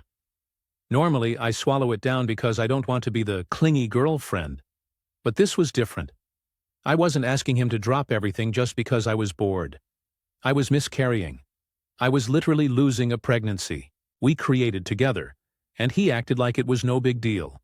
Even if he had just said, "Hey, Jake's party is Friday. Can I see you Saturday instead?" I would have been fine. It's the lack of communication, the lack of empathy, and the way he framed it as though I was asking too much by expecting him to be there for me. Where I'm at now, I'm hurt. I'm angry. And yes, I'm hormonal, which makes everything feel sharper. But deep down, I know my reaction isn't just hormones. It's a realization. If this is how Ryan shows up during a miscarriage, how will he show up if we lose a parent? Or if we have a child one day and I need him during postpartum recovery? Or if life throws something truly difficult at us? I don't want to paint him as a villain. Ryan can be funny, generous, and affectionate when he wants to be. But when it comes to emotional labor, I feel like I'm carrying it all alone. Right now, I'm giving myself space before deciding what comes next. I need to see if this was just one terrible week, or if it's the writing on the wall about our future. TL. Dr. had a miscarriage this week. Asked my boyfriend to come over for comfort. He agreed, then blew me off to attend his friend's birthday party. Told me he'd show up around midnight when he was done. I exploded. He brushed it off. Now, I'm questioning whether I want to build a future with someone who treats me like this. Update: processing everything after the party high again. Thanks to everyone who commented on my original post. It really helped me put my thoughts in order. I read a lot of messages telling me I wasn't overreacting, and honestly, I needed that reality check. I think part of me was gaslighting myself into believing I was just being hormonal and dramatic. So here's what's happened since. The day after, Saturday morning, Ryan texted me around 10 a.m. like nothing had happened. He said, "Hey babe, I'm so hungover LOL. Last night was crazy. I'll come over later if you want." That text made me feel sick. Not because of the hangover part, but because there was zero acknowledgement of the fight we'd had. No, "Sorry for upsetting you." No, "How are you feeling today?" Not even a basic check-in. I didn't respond right away. Instead, I called my best friend Sarah, 24F, and just unloaded. She was furious on my behalf.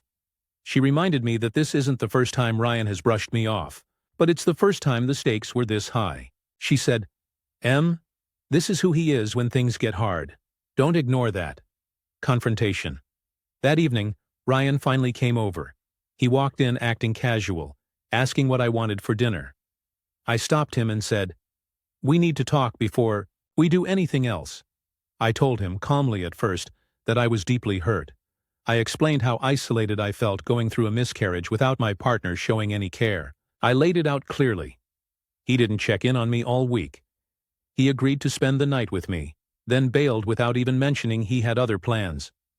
He treated me like a backup plan, not a priority. When I expressed my pain, his only response was basically, "I don't know what you want." Ryan got defensive. He said, "I told you I'd come after the party. What's the big deal?" The big deal, I told him, was that I needed him during the hard moments, not after he was done celebrating with his friends. I needed a partner who actually saw me as someone worth showing up for. His excuse, Ryan's reasoning, was basically that he didn't want to let Jake down. He said he'd promised he'd be there, and he couldn't just cancel last minute. I shot back, "But you had no problem letting me down." That was the moment the conversation shifted. He didn't have a comeback. He just sat there quietly, staring at the floor. What I realized, I think that silence said more than anything else. Ryan isn't evil. He isn't cruel, but he's selfish. He doesn't think about emotional labor, or what it means to truly support someone.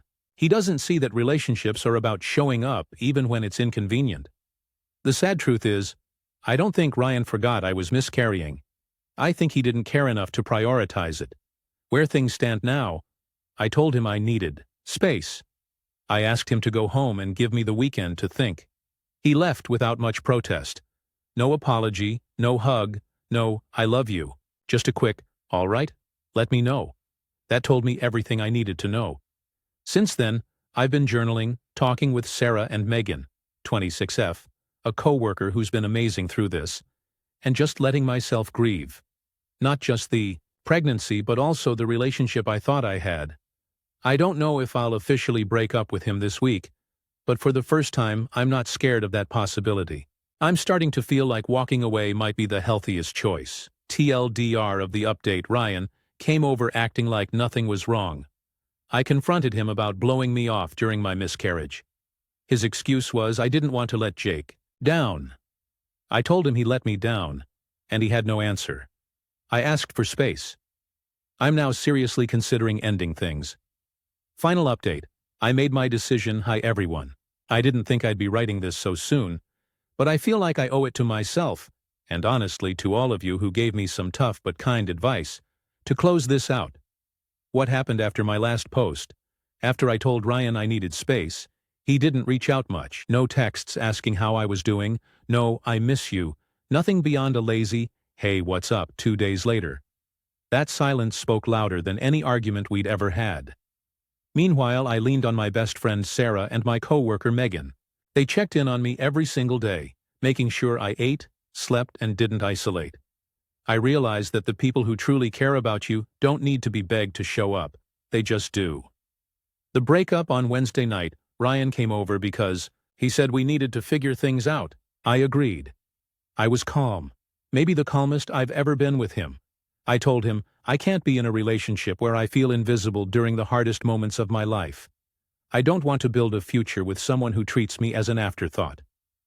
His actions during the miscarriage showed me what kind of partner he is when things get hard. Ryan didn't fight me on it. He didn't cry, he didn't beg, he just sat there with his arms crossed and said, "If that's how you feel, then fine." And that was it. 4 years together, and he ended it with "fine." How I felt afterward.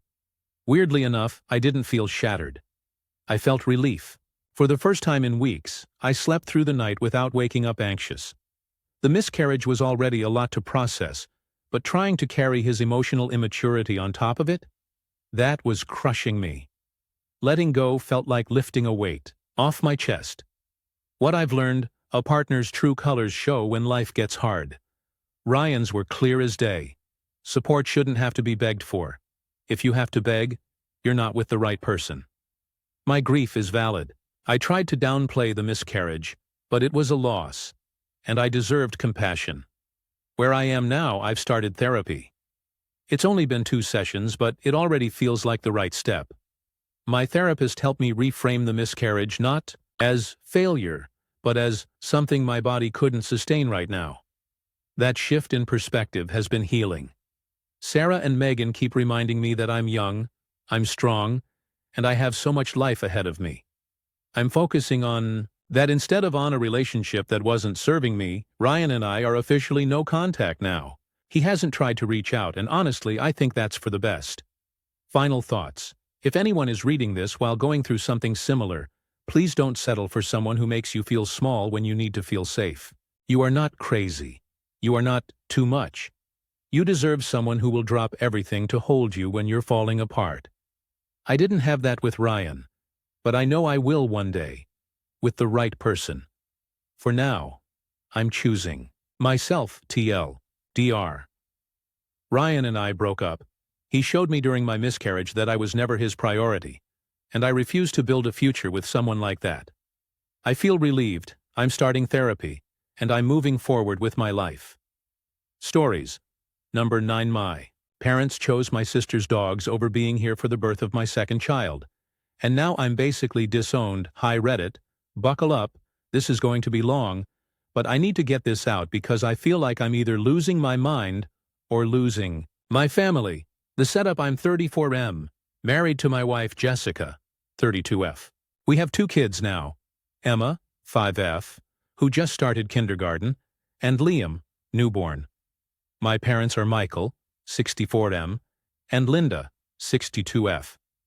My younger sister is Rachel, 30F, married to David, 31M. Ever since Jessica got pregnant with Liam, we knew the transition was going to be rough. Emma is a sweet kid, but she's used to being the center of our universe, and with school starting plus a baby brother arriving, it was a lot of change, all at once. Jessica and my mom had talked months in advance about when my parents could come help. Jessica isn't the type to ask for help lightly, but she knew that week after Liam's birth would be the toughest. Mom had nodded along, agreed, even said, "Oh honey, of course, that's what grandparents are for." So we felt settled. Until June. The bombshell. We're on a casual call, and Mom just drops into conversation. "Oh, by the way, we won't be able to come that week. Your sister and David already booked a trip and asked us to watch their dogs. We promised them ages ago and can't back out now." I remember sitting there in stunned silence. Like, did I hear that right? Dogs. 2 Labradoodles were apparently more important than being there for their grandson's first weeks and helping their granddaughter adjust to kindergarten. I said, "Wait, what? You knew this was the week we needed you most." Mom just said, "Well, Rachel booked this months ago. She's been so stressed with work. She really deserves a break." I snapped, "Jessica is literally giving birth. Emma is literally starting school. How is this even a comparison?" It spiraled from there. The history, to be honest, this wasn't a one-off. Growing up, Rachel was always the favorite. She was the baby, the girl, the one who needed more attention. When she wanted to quit soccer, Mom and Dad said, "That's fine, sweetie, we'll find you something else." When I wanted to quit football after a concussion, Dad said, "Don't be soft, push through." When Rachel needed a car for college, Dad co-signed without hesitation. When I asked, I was told, "Work for it, it'll build character." I swallowed. A lot of that over the years.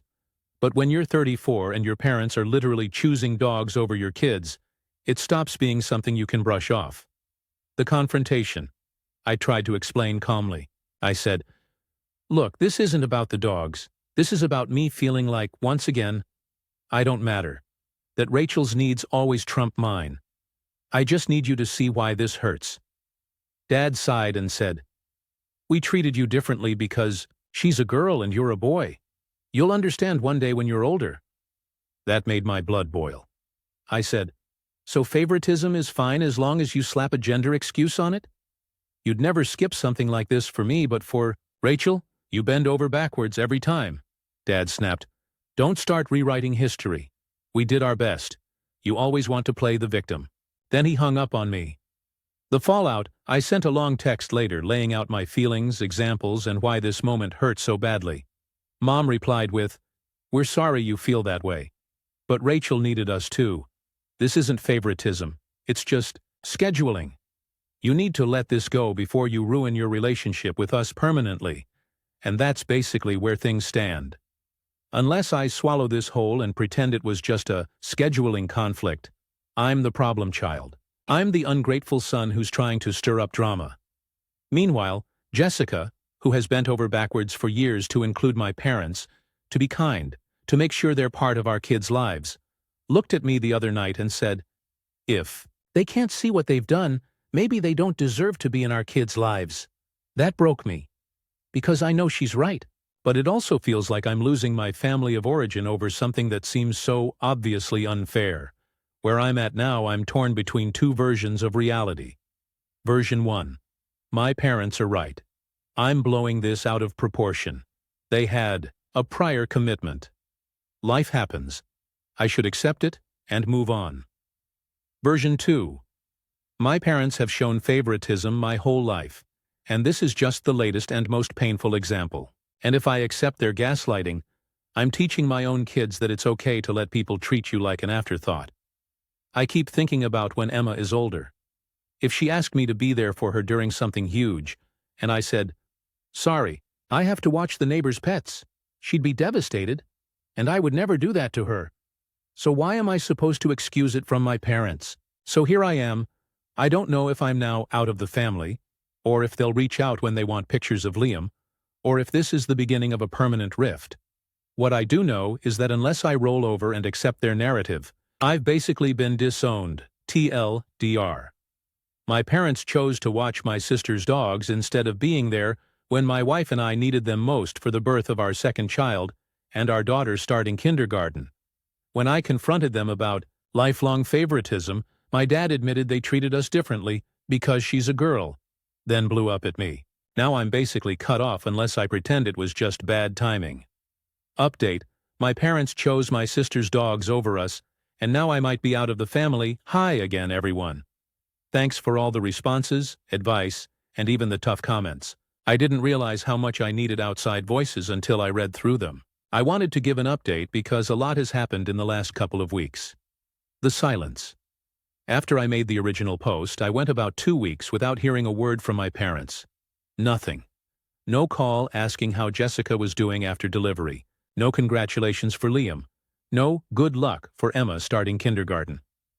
Rachel, on the other hand, posted a whole photo dump on Facebook of her vacation with David, with my parents happily smiling in the background while holding leashes for her 2 labradoodles. Meanwhile, Jessica was up at 3 a.m. with a colicky newborn while I tried to help Emma through her first week of school jitters. That hurt in a way I can't explain.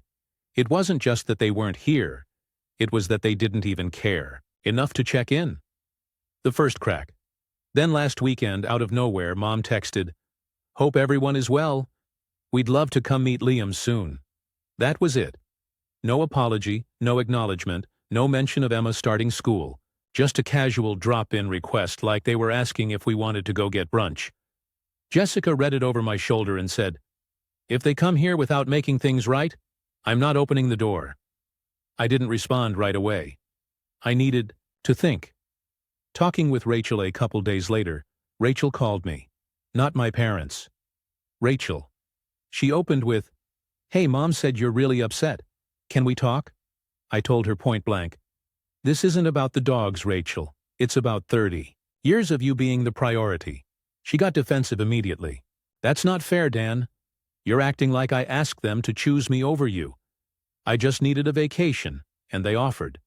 I said, "Rachel, if it were reversed, if I asked them to watch my dogs instead of being there for you during childbirth, do you think they'd have said yes?" She went quiet. Then she said, "Probably not." And that silence said everything. The blow-up with Dad. Not long after, Dad called. And he was pissed. His exact words: "You need to stop this victim act before you destroy this family. We raised you, we gave you everything, and now you're trying to guilt us in our old age." I said, "Dad, all I ever wanted was to be treated like I mattered as much as Rachel. That's it. You can't even admit you hurt me." He said, "You're a grown man. Grow up and stop crying about the past."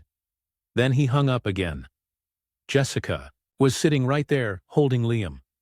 She just shook her head and said, "This isn't going to change, Dan. They don't want to understand." Drawing the line after that call, I wrote a message to both Mom and Dad. I'll share part of it here. Until you can acknowledge that you let me down and that the pattern of favoritism is real, we're going to need space. Our kids deserve grandparents who show up, not ones who disappear when things get hard. If you want a relationship with us, the door is open, but only with honesty and respect. I didn't send it right away. I let it sit for a day because I didn't want it to come from pure anger. But the more I read it over, the more I realized it was exactly what needed to be said. So I sent it. Where things stand now. It's been 5 days. No response. Not even a thumbs up. In the meantime, Jessica's parents, who live only 2 hours away, have been absolute lifesavers. They came for Emma's first day of school, brought freezer meals for us, and spent an afternoon just holding Liam so we could nap. Emma now calls her Nana and Pop my helpers, which makes Jessica tear up every time. And honestly, I'm starting to think maybe this is what family looks like now. Not the people who share your DNA, but the people who show up, my feelings. Won't lie, it still hurts. I keep catching myself checking my phone, waiting for a message from Mom, some olive branch, some acknowledgement. I don't know if it will ever come, but I also feel lighter. For the first time in my life, I'm not bending over backwards to make excuses for them. I'm choosing my wife and kids first. And even if it means I lose my parents, I think it's the right call. TLDR update. Parents still haven't apologized or acknowledged favoritism. Rachel admitted they probably wouldn't have done the same for me. Dad blew up, accused me of playing the victim, and hung up again. I finally told them we need space until they can admit what they've done. No response yet. Jessica's parents have stepped up instead, and honestly, that's who I'm leaning on now. Final update. My parents chose my sister's dogs over us, and now I might be out of the family. Hey everyone, it's been about 6 months since I last posted, and I figured this would be my last update. Things have settled in a way I didn't expect, but maybe that's just life. What happened after my last post? After I sent that message to my parents, I didn't hear from them for nearly 2 months. No texts, no calls, no cards for Liam's birth, no first day of school, anything for Emma. Total silence. At first I kept checking my phone like a teenager waiting for a crush to reply. But after a couple weeks, the silence spoke louder than anything they could have said. I realized they weren't just giving space, they were waiting for me to fold. The Thanksgiving incident. The next real contact came around Thanksgiving. Rachel called me, not my parents. She said, "Hey, Mom and Dad really want you guys at dinner this year. Can we just put this behind us?" I asked. "Did they say that? Or are you saying it for them?" She hesitated before admitting, "Well, Mom said it would be nice if you stopped being stubborn."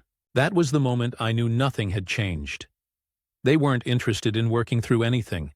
They just wanted things to go back to the old dynamic where I sucked it up. I told her, "We'll be spending Thanksgiving with Jessica's parents this year. I'm done pretending nothing happened." Rachel tried to guilt me. "The kids will miss out on family traditions." But I reminded her, Emma and Liam do have family traditions, just not the ones my parents are offering. Christmas, or lack thereof. Christmas was even worse. Mom mailed Emma and Liam gifts, but the card was addressed only to them. Nothing for Jessica. Nothing for me. No note saying, "Love Grandma and Grandpa."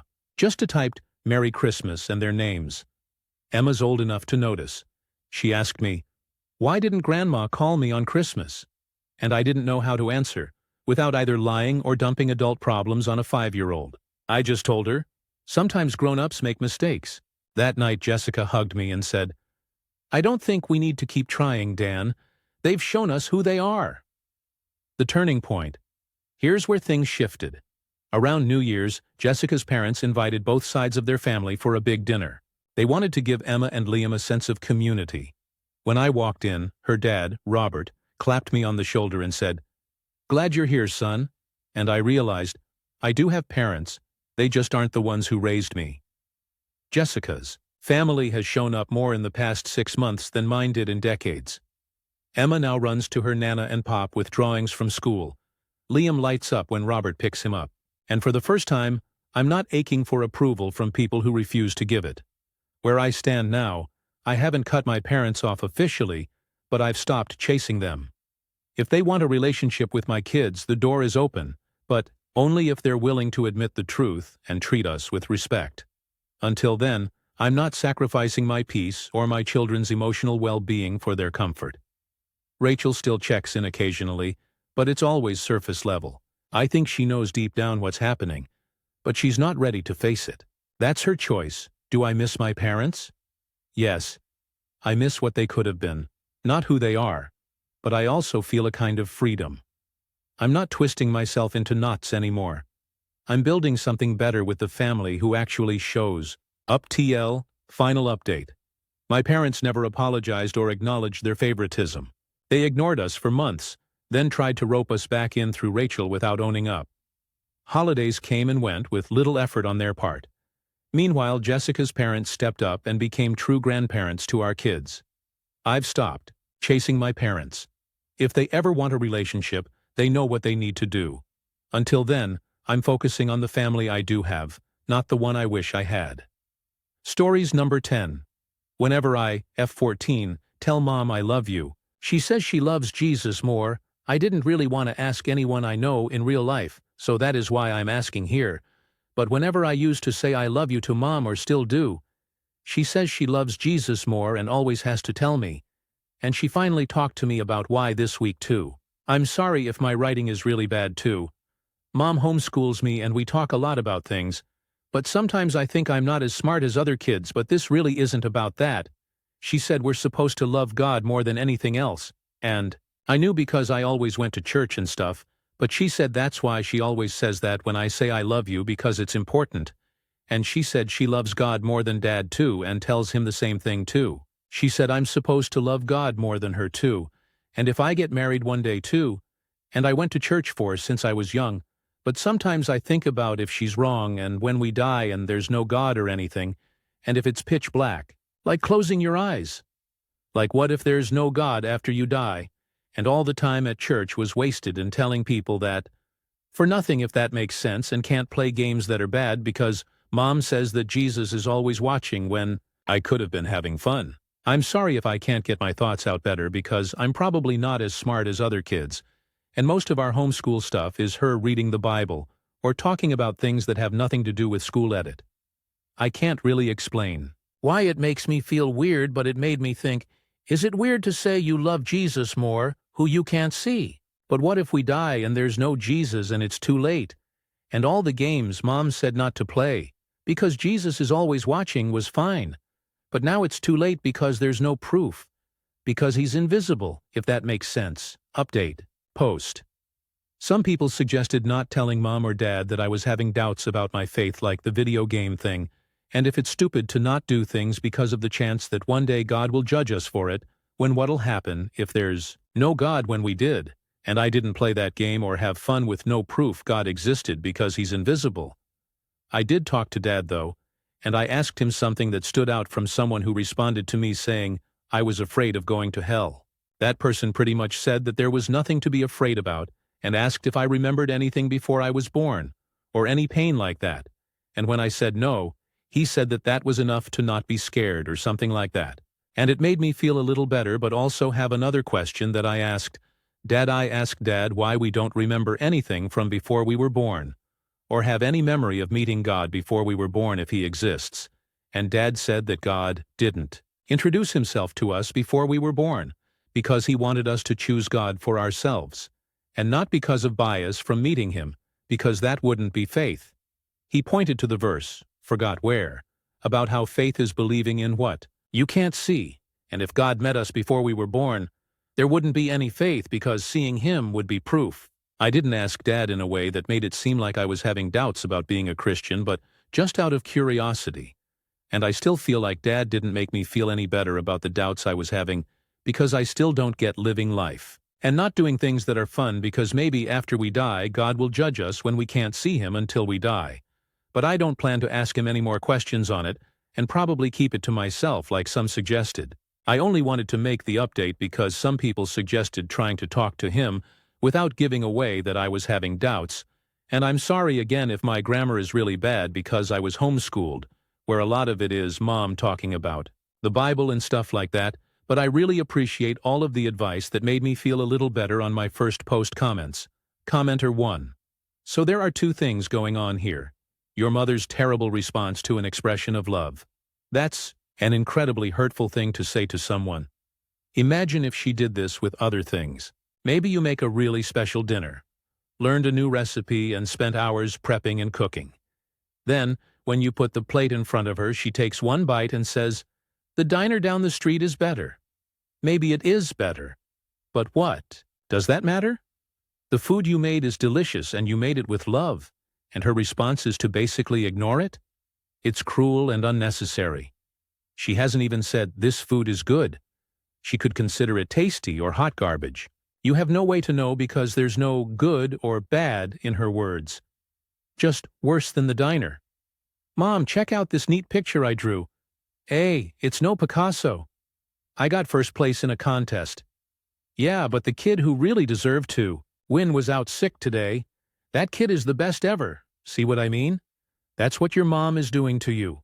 It's a cruel way to treat your daughter, and I'm terribly sorry she can't see how harmful her words are.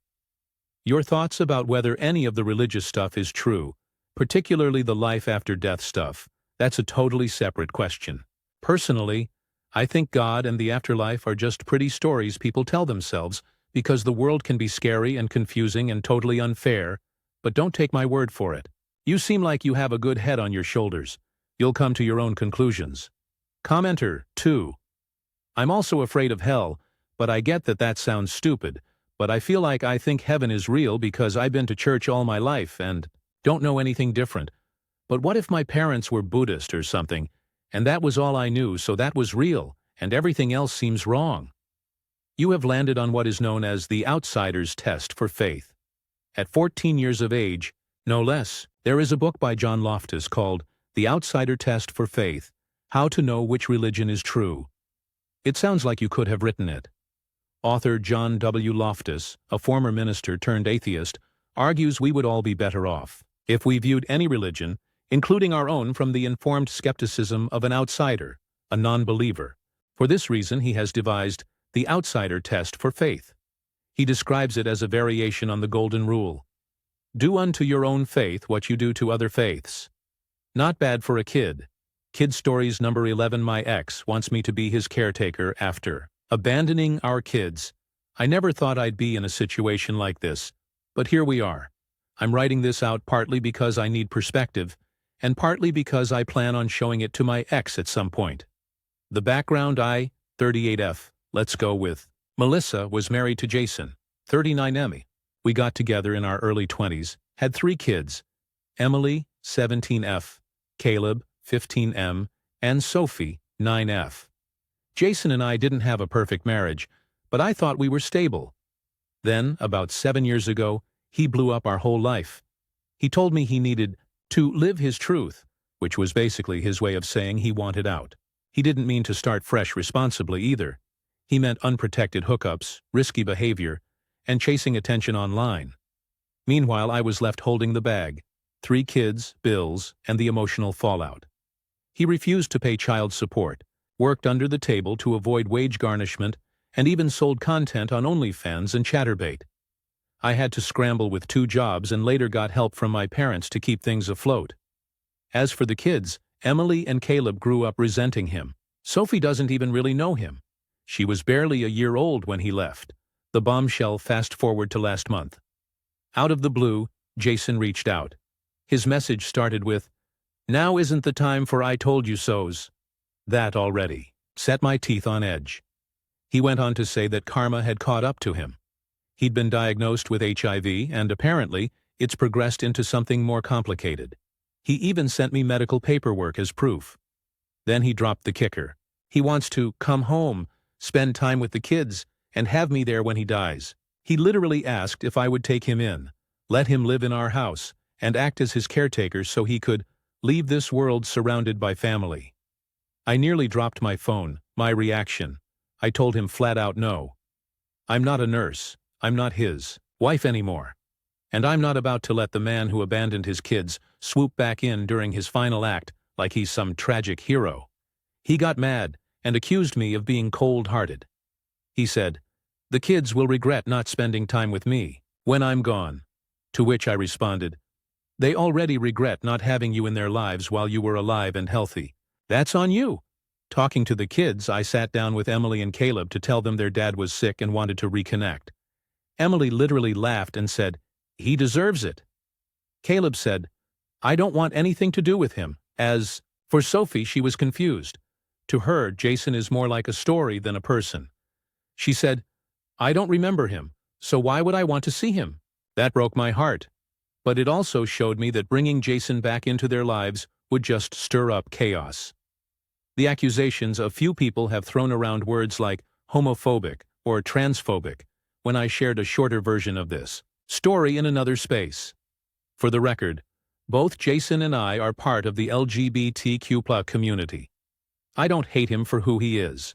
I resent him for what he did. He abandoned his kids, dodged child support, and lived recklessly without caring who got hurt in the fallout. This isn't about identity. It's about responsibility. The follow-up drama. Here's where it gets messy again. Someone must have shared my post with Jason because he called me the next morning, furious. He yelled that I was making him out to be a monster and insisted there's a secondary health condition that makes things worse than just HIV. He also claimed HIV automatically qualifies him for SSI, so he wouldn't be a financial burden. I told him, "You were a financial burden the second you ditched your kids. SSI doesn't erase what you've done." He then tried to guilt me again, saying he has nowhere else to go. But honestly, he made that bed years ago. I reminded him he has friends from his party scene, people he considered his real family. Maybe they can step up now. Where I stand at this point, I'm not budging. My kids come first. They've made it crystal clear they don't want contact, and I won't force them. I won't have Jason back under my roof, especially not after everything he put us through. If he wants to reconnect, he can go through the courts. If he wants care, he can look into programs, community services, or the friends he chose over his family. I feel bad that he's sick. I wouldn't wish that on anyone. But compassion doesn't mean sacrificing myself or my children to clean up his mess. So no, I'm not going to be his caretaker. And honestly, I don't think I should feel guilty about it. Final update. My ex wanted me to be his caretaker, and I said no. Hey everyone, it's been about 8 months since my original post.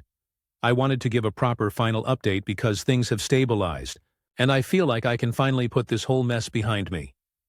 Jason's attempts to reconnect. After the blow-up earlier this year, Jason kept trying, but not in person. He would text sporadically, mostly vague apologies and mentions of his health. He tried sending gifts for the kids like video games or stuffed animals, but Emily and Caleb refused them. Sophie didn't even remember him, so it just confused her. I ignored most of the messages, only forwarding the ones that were relevant to legal matters for child support enforcement. I wasn't about to let him manipulate my kids or me emotionally. The kids' response, over the months, Emily and Caleb, became even more vocal about their feelings. Emily said, "He had years to be a dad. I'm not letting him swoop in now." Caleb agreed, adding, "I'm done caring what he wants. He made his choices." Sophie is young, so she doesn't fully understand the history, but she's happy and secure with the family she actually has. It was a relief to see all 3 kids safe emotionally, and honestly, that's the most important thing. Legal matters.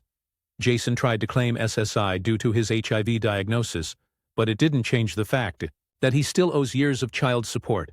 His claims that he wouldn't be a financial burden fell flat once our attorney got involved. The court is now requiring him to pay what he owes, and it looks like he'll finally start doing so. Personal growth and closure. For me, this period has been eye-opening. I've learned that compassion doesn't mean sacrificing my mental health or my children's safety. It means setting boundaries and protecting my family. I've also leaned heavily on Jessica, my partner, and her family for emotional support. They've stepped in as grandparents for my kids, showing up consistently when Jason never did.